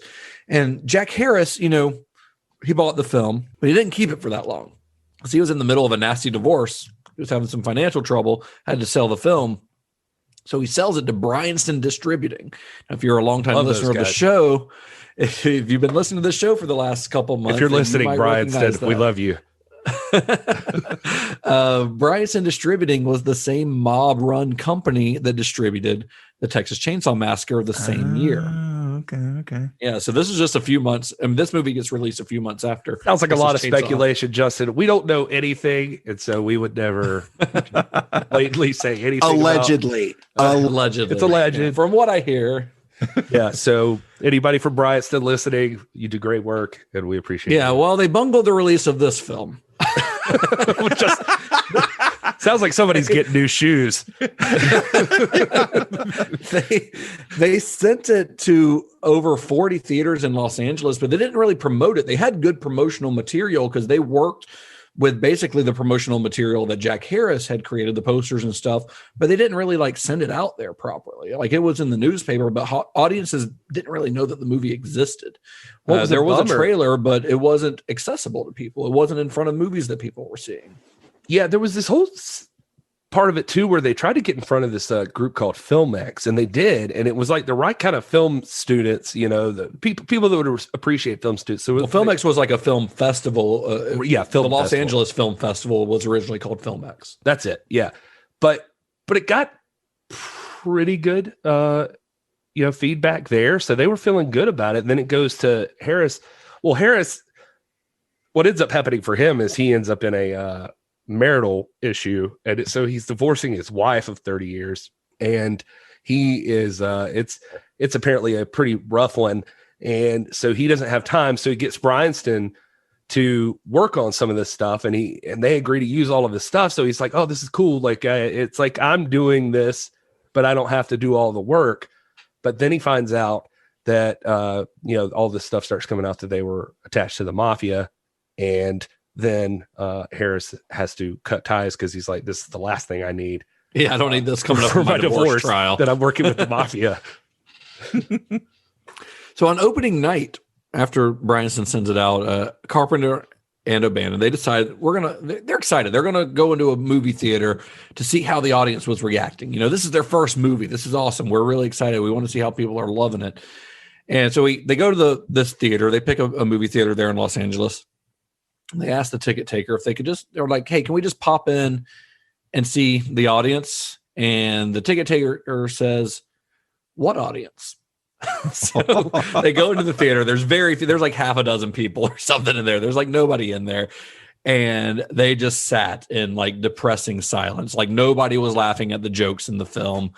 Nobody seemed to understand or get that it was a comedy. And even, if you watch the Blu-ray, there's an introduction that Dan O'Bannon wrote for the film that has appeared on a few different Blu-ray and DVD releases of it, where he's like, we intended this to be a comedy, but nobody at the time it was released seemed to understand that this was a comedy. They didn't know that they were supposed to be laughing at it. So what audiences did get a chance to see it were not super receptive to it because I think they just didn't know what the filmmakers were trying to do. Mm.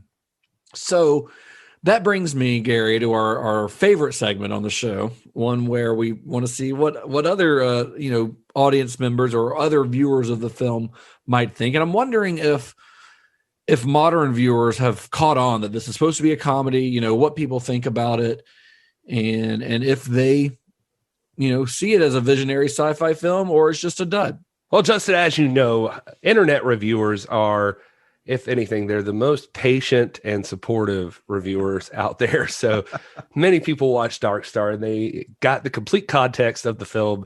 And no, I'm just kidding. Anyway, lots of people hated it. It sounds like somebody needs a nap.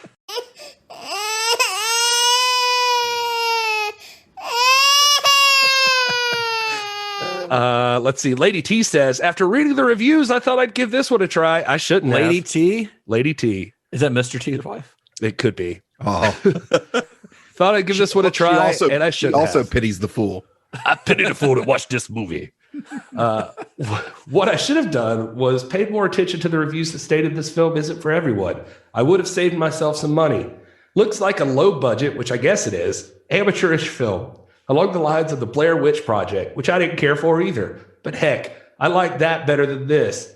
And yes, I realize they're two totally different genres. It's like watching a homemade movie that maybe your uncle made while following someone around with his camcorder. I will admit that a few scenes made me smile simply because they made me think of the fun the actors and directors must have had making such a campy film. But with that said, I expected more than what I got, so I didn't care for it. Heck, I didn't even finish it. But to its credit, it solved my insomnia, at least for one night. What a weird comparison to the Blair Witch Project. Bet you didn't think you were going to get that. That's the only like low budget film they could think of to compare this to. This movie's apparently good for sleeping. Here's T. Blackford. His review title is Warning, all caps, stay away.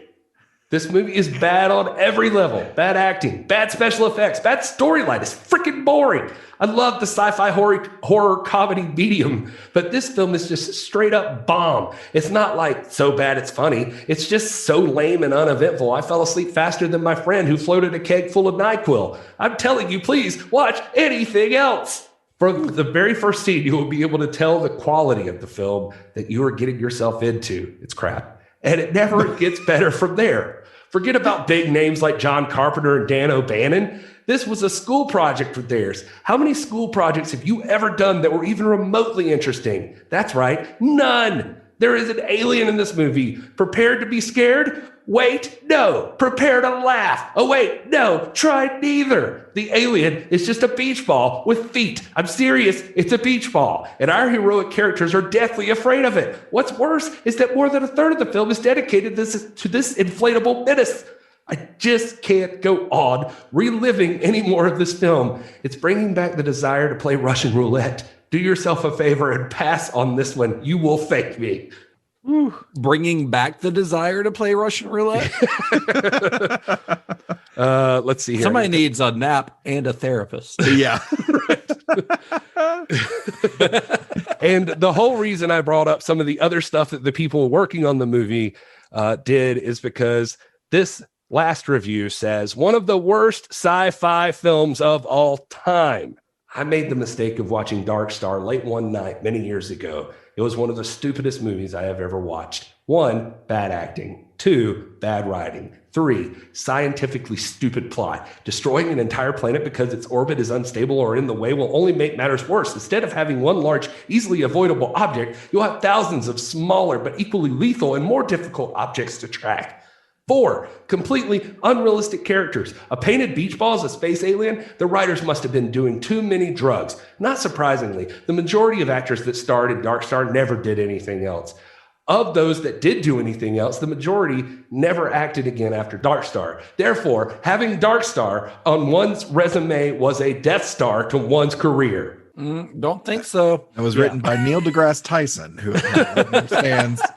And I just had to include that one because I was like, wow, you're way off on that last part, bud. You're way off. Everybody did other stuff. Everybody literally. else. I mean, the actors didn't do anything like they didn't become big stars or anything. Brian O'Reilly didn't become a big star, but he's continued to work in the industry for the last 50 years. They're fine. And John Carpenter and Dan O'Bannon and like everyone else involved. You know, you mentioned Bill Taylor earlier, which I was looking at his IMDb. Like the if you just list the movies that he did matte paintings on after this, you know, he worked with freaking Hitchcock on Family Plot. You know, he did The Wiz, he did The Blues Brothers, he did John Carpenter's The Thing, he did Blade Runner. Like, to say that this guy didn't do anything after this movie is sort of insane. Right. Yeah. Everybody continued to work after this. Yes, movie. Yeah. And most of them continue to work even to this day. And despite the audiences at the time and some of these internet reviewers not really responding to the film, it has actually gained a big cult following, probably largely due to the later careers of its creators. But I mean, at the time that it came out, I kind of do get why some people wouldn't get it, because it does look unlike anything that had come before it in terms of sci-fi. You know, like you were used to sci-fi being more, I don't know, glamorous, I guess, you know, space travel looking more glamorous. But O'Bannon created a movie, you know, as he and Carpenter called it, it's a movie about truck drivers in space. None of the glamour that you were used to seeing was there. These guys, the characters in it, they weren't like awed or amazed by the sights of the universe. They were like bored by it. Yeah. And that lived in space aesthetic was one that would, of course, you know, be popularized by Star Wars and then with Alien. I like the idea, though, that they're, you know, not all space jobs are glamorous. you even in Star Wars, you don't really see that. You don't see the janitors on the Death Star. Yeah. At least not. I'm sure that's coming to Disney Plus at some point, but Right. not yet. But no, I mean, to complain about that, like that's part of the problem with the movie. I mean, that's the point of the movie. I mean, these guys are doing a very redundant, stupid job. Like that's it's mundane. That's what the movie's about. Me and Todd were talking about this the other day, and I think I really like the way that you described it, Todd, when we were talking. It's that you called this Clerks in space. Yeah. And I think that's exactly what it is. It's just like, this is just three dudes with a job, and it's a boring job that they don't really like. And it's very mundane until it isn't. Yeah, exactly. On this particular day. Yeah. And I think, looking at the basic formula for Clerks and Dark Star, it's very similar. They happen to have, a convenience store to shoot in. Well, these guys were shooting in hallways and just turning the camera sideways and using the techniques that they learned in school to their fullest potential, in my opinion.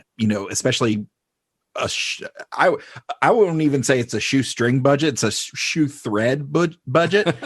They really did as much as they could with what they. This movie's got about the same budget as Clerks. Granted, not with inflation taken into account, but $60,000's about what Clerks cost, I think, too, right? Only these guys are doing it with special effects and shit. Like, what Kevin Smith was paying for was film stock mostly. Exactly. And maybe paying the actors or buying them lunches and stuff, but film stock is mostly what he paid for. They're having to pay for. They're making a spaceship and spacesuits and an alien, and it's kind of crazy. But even story wise, like it kind of fits in the Clerks thing, because these are just like blue collar dudes working a job. Only this time the job happens to be in space. They're not like cool looking. They're not wearing cool uniforms. Their uniforms are kind of baggy and gross. They've got long hair. They're unkempt. They look like they probably smell bad. Yeah. Their living quarters is trashed. It's just cluttered with junk with pinup girls on the wall, and they're out of toilet paper, and they're irritable, and they're unappreciated by their corporate overlords. Yeah. You're 100% right. That scene that the scene where Harris had a problem with it was like 7 minutes.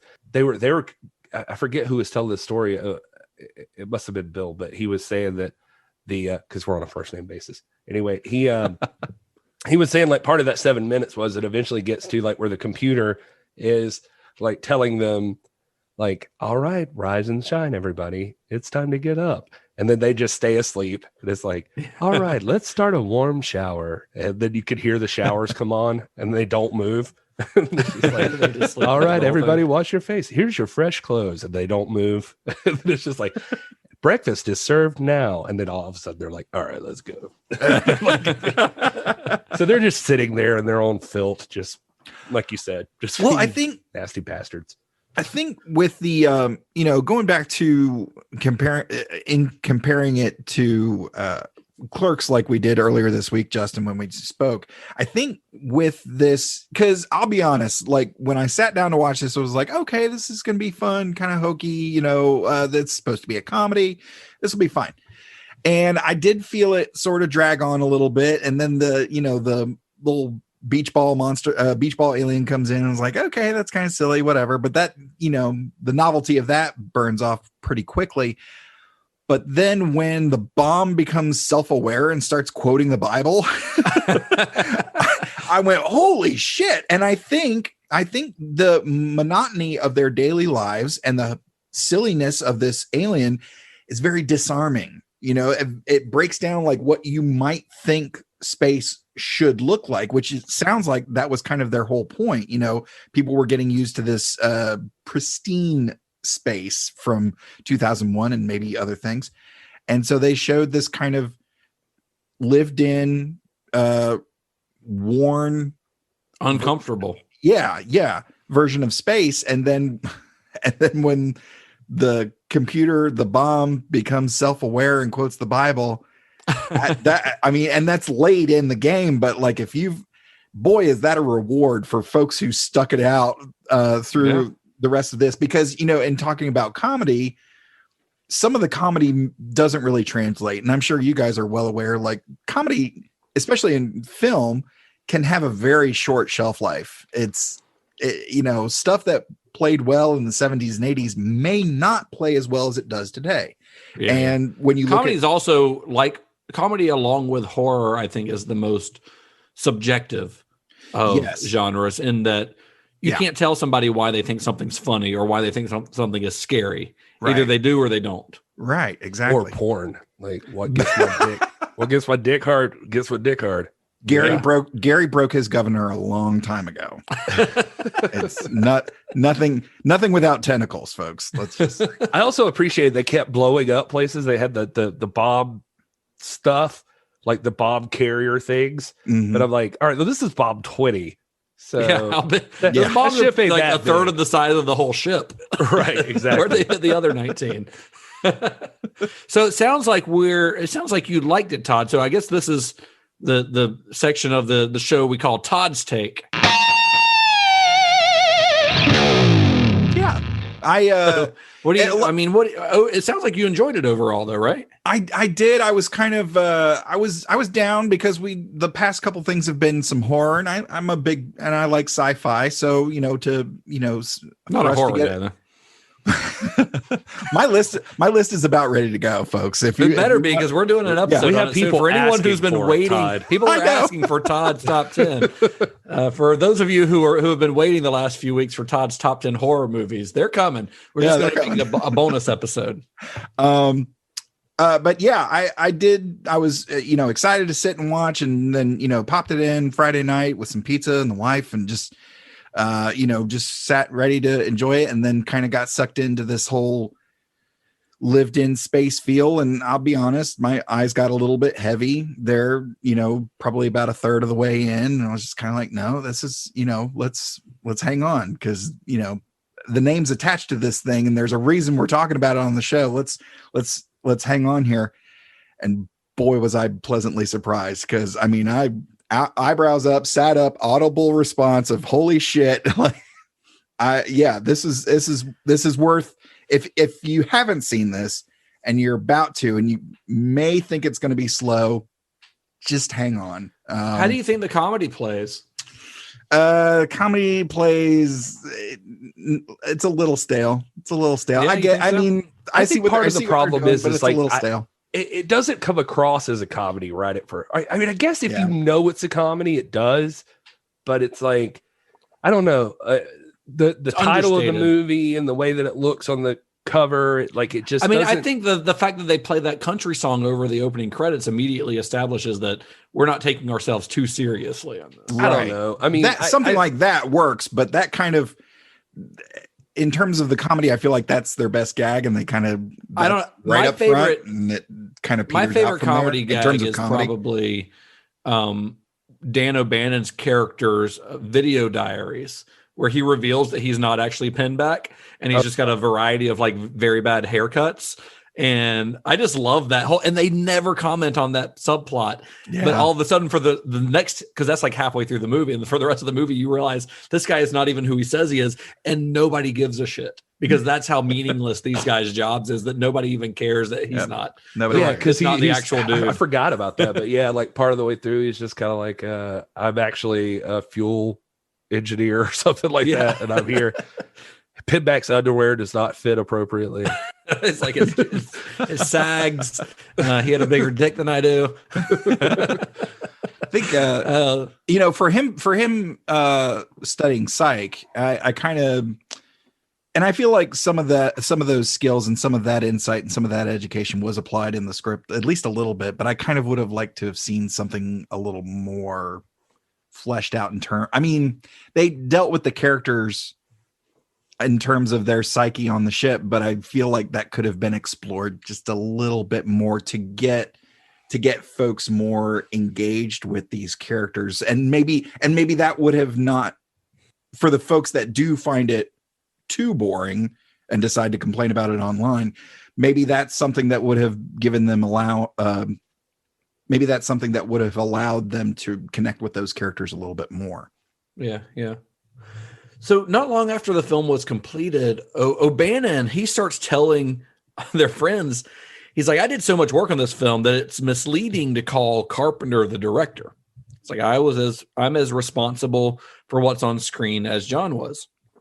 John Carpenter gets word of this, and he already I think our Carpenter already understands the power of like being known as an auteur at this point. Because after this, every film that John Carpenter ever did says a John Carpenter film on it. Dark Star doesn't say that, but starting with Assault on Precinct 13, they all say a John Carpenter film. He knows that it's important to have his name above the title. So he hears about this, that O'Bannon's telling people, hey, I should probably be maybe credited co-director on this. He takes O'Bannon out to a restaurant to set things straight. He told O'Bannon, he's like, I'm the director and no one else. And then he tells him that they needed to stop working together. And O'Bannon was taken aback a little bit by this. He said, here's a quote from O'Bannon regarding that. He says, this really stunned me. John taught me a lot about human nature. People will do terrible things to other people in order to grab all the cookies and run away with it. Up to that point, I had a naive notion that if you're real good friends with someone, you'll be loyal forever. John taught me that it's not true. Some people will cut your head off, run away, and not look back. So him and their partnership had a pretty acrimonious ending, and they never reunited. This isn't like a story where it's like, they parted ways in a bad way, and then later on they got back together. Like we talked about with Tobe Hooper and Steven Spielberg. Where they kind of got on bad terms because of that whole shit. But then 3 years later or whatever, Tobe Hooper's directing an episode of Amazing Stories or whatever. So they're never friends again. And the two parted ways, and Dark Star becomes a calling card for Carpenter because it says directed by John Carpenter on it. And he went on to continue his career. His next thing he does is he starts writing scripts, and he writes The Eyes of Laura Mars, which is directed by Irvin Kershner, who directed Empire Strikes Back, and then moved on with his own directing career, of course, with Assault on Precinct 13 and Halloween, and working with many of the same people that he worked with on this film. And Carpenter would later say this about Dark Star. Dark Star was one of the most difficult, brutalizing, devastating, and satisfying experiences of my life. It was not successful. It was a weird little science fiction movie with a lot of imagination and energy, but a cardboard spaceship. I wanted it to be slick and professional with suspense and a sense of humor. Instead, it was youthful, naive, and innocent. And he even says on the documentary on that Dark Star Blu-ray that we've mentioned a couple times, which, by the way, he didn't even participate in the documentary. They used audio from another interview. Well, neither did Dan O'Bannon. Well, he was dead. So they used archive footage for him. Spoiler. But he even says, yeah, it's not my best, which it's not. It's not his best. It's not his third best. He says like he hasn't even watched it in forever. But I mean, just from my boy John, let me just say, I mean, the reason I told that story earlier is the guy's already had a run-in with what happens when somebody pulls it out from under you when you felt like you've worked hard on something. And so if you are in that documentary, for instance, like every actor they talk to, every single one says John Carpenter was the director of that movie. This wasn't a Tobe Hooper situation. This is like not even like dispute. Everybody was like, yeah, Dan was hands-on, but every cast member says John Carpenter sat in the director's role. But he was a good listener. He was collaborator, I saw. But when a question arose, we had a decision to make. We didn't have to go to executives. You went to John Carpenter. He was in charge of this movie. And yeah, so, I mean, I said this before. I think John Carpenter deserves the directing credit on this. But as far as the definition of an auteur comes up, John Carpenter is not the singular author of this movie. I've got a lot of thoughts about the whole auteur theory anyway, because as we've discussed before, especially last week on our Poltergeist episode, film is a very collaborative medium. Right. And there are very few filmmakers that deserve the auteur title. I think John Carpenter does on some movies. I think on this movie, his co-author is Dan O'Bannon. John Carpenter directed it, but O'Bannon co-created it. I'm just trying to get inside of what may have been going on in his head, and I think that was that he's already seen the rug pulled out from under him before with his short film, but he wants to be credited. He wants people to acknowledge that because he wants this to lead to the next thing. And for him, he even tells a story that, he remembers being at lunch with Dan O'Bannon just sitting there. They couldn't get work. It wasn't like Eyes of Laura Mars fell into his lap. It was that they were sitting there, and he said he couldn't get work afterwards. Jack Harris helped. Yeah, he had to go to Jack Harris to get help. He had to go back and play that game again because he which O'Bannon was not willing to do. Yeah, and which O'Bannon was not willing to do. And Carpenter says he remembers sitting at lunch with O'Bannon being like, "We're not hot shit, man. Like we thought we were, and we were coming out of this, and we thought we would be, but we thought everyone would be knocking our door down." Yeah, and they're not. It didn't happen that way.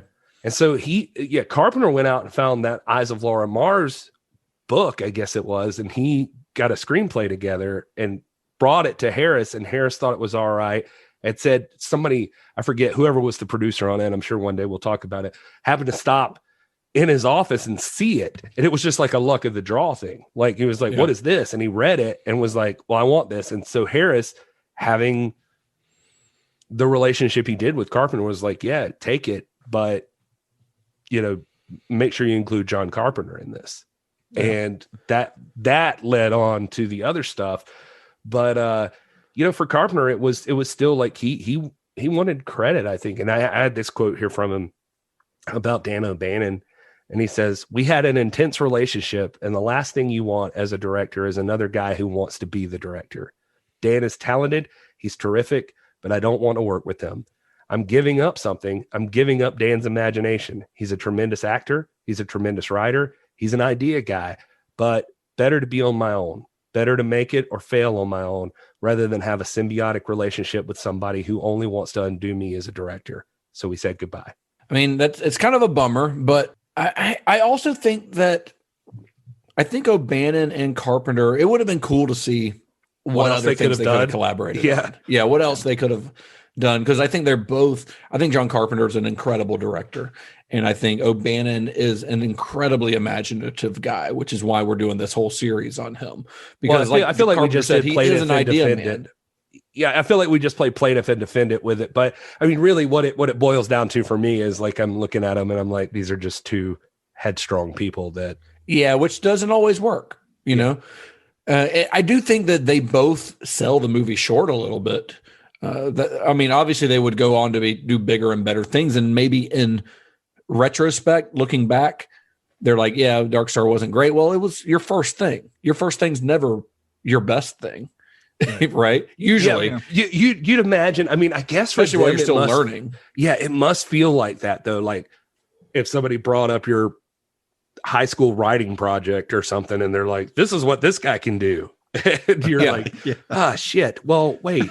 Like it's not like a band who's playing together for 5 years before making their first album. Like, that's their first album and it's a masterpiece. Well, they've been playing together for 5 years. The movies aren't the same way. It's like, they may have made some short films, but this is their first real thing. They're still in the learning process. Right. And I think Dark Star is remarkably innovative and ambitious for what started out as a student project. I think the limitations, I think it makes those limitations work in its favor. You know, like the little helmets, which are just toy helmets. We talked about the innovation of being able to get the actor to actually breathe in that helmet and not fog it up. Like that's super clever, but also it works in the favor of the film narratively because it looks very uncomfortable. Like wearing that helmet looks very uncomfortable. And that was kind of their whole thing with this movie, making space travel look uncomfortable. Like it is an uncomfortable thing. That's why they're crammed into that little cockpit where one person can't get out without, it's like being the guy on the inside of a booth at a restaurant. Like, I got to get out and use the bathroom. And the other two people have to move, they're trying to make space look uncomfortable. So using a little toy helmet that's literally too small for the guy's head because it's made for a child works in that case. Yeah. Or in that like hyperdrive sequence that we mentioned earlier, like that's just O'Bannon figuring something out. Like, how do I do this? Let's figure it out and make it look cool. He wasn't imitating something he'd seen before. He just pulled that from his brain. And that was something that had never been done before, that is now like just general shorthand for hyperdrive or warp drive in science fiction movies. Yeah. And that's just something that they had to figure out because they didn't have any other way to do it. Like, I love that. If for nothing else, I mean, I'm not sure that I would, say Dark Star's like in the top 2 or 3 of either one of these guys' movies. But it's definitely fascinating just to see like the early stages of, well, genius. Like, I mean, just these guys and like what was going to come from all of them, and just the collaborative effort. I mean, I would even say like just what everybody put into this thing. You were talking about film being collaborative, but I mean, but yeah, just, I mean, from the score to the shots that are in it, just to the thinking outside the box to get it done. I mean, that's some cool stuff, man, when you know the story behind it and then what these guys are going to go off to do. I mean, even so far as to say, like you talked about earlier, the alien being a precursor to Michael Myers. I mean, it's just interesting to see like the early stages of what these guys have. Hollywood, they didn't really, John Carpenter got his chance. He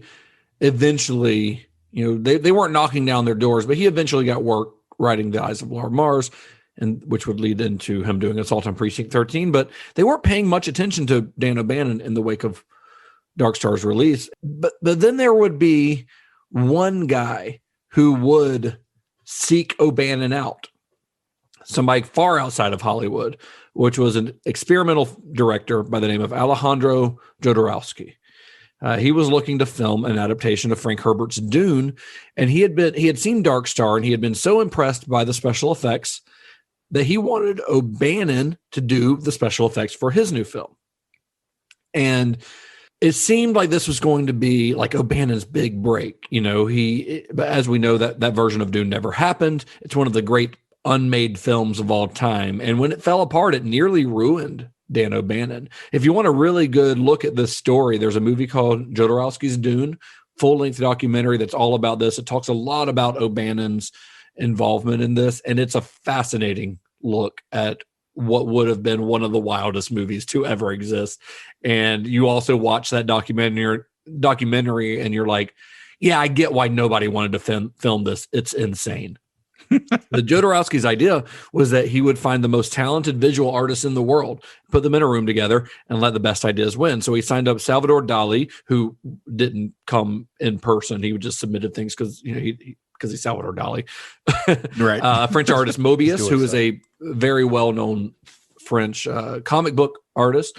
British illustrator Chris Foss, also very well-known. Swiss surrealist artist H.R. Giger, and then Ron Cobb and Dan O'Bannon. So there'd be dicks in it, though. With Giger, there'd be some dicks in it. Oh, there definitely would be. Yes. Yeah. And in fact, it's wild because you watch. We'll probably get into this more next week, but there's some concept art that Giger did for this movie, for Dune, that would later show up in. We all know Giger ends up doing Alien, but there's some specific imagery that shows up in like Prometheus, like that. Ridley Scott referenced way on down the line. It's kind of wild to see. Interesting. But O'Bannon loved this idea of getting a bunch of artists in a room. Like, this is where this movie's starting from, because it's starting as art and design, not with a bunch of producers and suits and guys just looking for something to sell. Guys like Jack Harris. So he gets to live. He gets brought out to Paris. He gets to live in Paris for months. He's treated like a VIP. But the Dune production would eventually collapse due to money issues. Nobody wanted to fund it. Hollywood was understandably wary about financing a film with Jodorowsky as a director. And if you've seen any Jodorowsky films, you might understand that, but especially one with the budget that this one would have required. And the collapse of the film meant that O'Bannon was sent back to Los Angeles. But here's the thing. All of his shit was in Paris. So what happens is, Dune shuts down. He actually had traveled to Los Angeles. He wasn't actually sent back to Los Angeles. He had traveled to Los Angeles to do something for the film. and was going to go back to Paris, where all of his stuff was. Like literally everything he owned was in Paris. And while he's in Los Angeles, the film shuts down, and he doesn't have a home in Los Angeles. He's staying on what would the couch of the woman who would end up being his wife. He's staying on her couch, but all of his belongings, everything he owns, is in Paris. He didn't have he wasn't renting an apartment because he knew he was living in Paris for months. Well, when the production shuts down, he no longer has a place in Paris, even though all his stuff is there. He doesn't have a home in Los Angeles. So he is now broke and homeless, essentially. Oh. And it forced him to depend on friends to survive. So he goes he's couch surfing, essentially. And one of the friends that he ends up staying at their house for a while is a guy named Ron Shusett. So while O'Bannon is staying at Shusett's house, sleeping on his couch, the two began to discuss collaborating on a new movie project. Shusett is also a writer. They ended up revisiting a previous script that O'Bannon had been working on. So kind of an idea that he had that kind of spawned from some stuff that he had done on Dark Star. And that script would eventually turn into a film that we all know as Alien. Deep Throat. Oh, Alien. So that's where we're going next week, guys. We're going to Alien next week. Obviously, a much more well-known film probably than Dark Star, but another one that O'Bannon, was integral in getting to the big screen, and probably the most well-known of any film that he was directly involved in. So that's going to be the story we're telling next week. Part 2 of our Dan O'Bannon series. It's going to be interesting. It's going to be a short episode, though. There's not a lot to say about Alien, I'm sure. Not a lot of information. Not a lot of information out there about that one. But that's it, guys. That's part 1 of our Dan O'Bannon series. I hope you guys enjoyed it. Nice. I'm glad that you guys seem to enjoy the film. I don't know if either of you had ever seen it. I don't think Todd had. No, that was a Dark Star. That was a first view for me. There's a few John Carpenters that I haven't seen that I've just saved for a rainy day. That one day I'm let's see this thing John Carpenter did. We'll get to a John Carpenter career overview down the line, I'm sure, because there's so much to say about him. And we won't have to talk about Dark Star, will we? No, we won't. We've covered it. And next week we're covering our first Ridley Scott movie as well. So, look at that. What do you guys want to let our audience know where you can be found on the internet? I am this is Gary Horne on all the social medias. I do a wrestling podcast. It's at TIPW Show. You can find it. It's called This Is Pro Wrestling. It's also on the official NWA YouTube channel. I was about to say, we're now officially moved to the official NWA channel for a show called This Is the NWA, and it's going to be available on Tuesdays at 7:05. You can watch that if you want to. NWA Power is on Fight TV, so you can watch. So your boss is Billy Corgan now. Technically, my boss is Billy Corgan now. Yes, not even technically. No, technically, nice. I just had to write him a complete synopsis and send it to him on what I expected the show to be, so that he had confidence that it would be. Life is weird. Life is weird. Life is weird. You're the lead singer of your favorite band growing up is now your boss. I know, it's crazy. There's bosses. Layers of getting to him. I don't just go to him with my problems, but he's at the top. He's at the top. He's overseeing it. Yes. Nice. Crazy. Todd, how about you, man?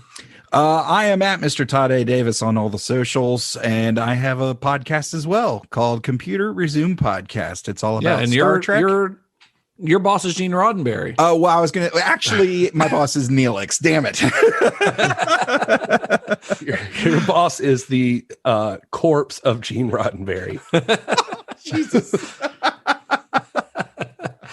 Man. But yeah, we're covering the entire Star Trek franchise in chronological order, and both Gary and Justin have appeared and will appear again if they will. Because right now we're in the middle of Star Trek Enterprise, and that's a bit of a chore to watch. But we're having fun, and I think we've got some good episodes are really right around the corner. So I'm looking. I did enjoy the meme you posted the other day about how to defeat COVID, and you play the theme from Enterprise over and over again until it kills itself. Yeah, that's not far off from the truth, guys. I'm at Justin_Bishop, and you can find me on Twitter, Instagram, Letterboxd, and all that stuff. The show, most importantly, is at Cinema_Shock or you can find us at cinemashock.net. Like us on Facebook, Twitter, all that stuff, and rate and review. Send us to your friends. You got friends who are fans of Alien or Return of the Living Dead or John Carpenter or any of the other stuff that we're talking about on this Dan O'Bannon series. Send them this episode. Let them know where Dan O'Bannon's story began. Yeah. Thank you for your input, Gary. All right. Until next week. May the wings of liberty never lose a feather. That's from a John Carpenter movie. It is. Be excellent to each other. Not from a John Carpenter movie, although I would watch John Carpenter's version of that. Johnny has the keys and he took them to Space Beach. What? That's where all the bikini clad women Dark Star. We're like they're on Space 25 episodes into this podcast or something now, right? Like 30 episodes in. Mm-hmm. It's just part of it now. Can we just come up with like a catchphrase that's like motivational to people? Well, I'll see what I can do. It's hard to argue when your wife bought my t-shirt. I'll burn it. Your wife. All right, I gotta go get COVID vaccine. All right, go get it, Gary. Good luck with the microchip. Thanks.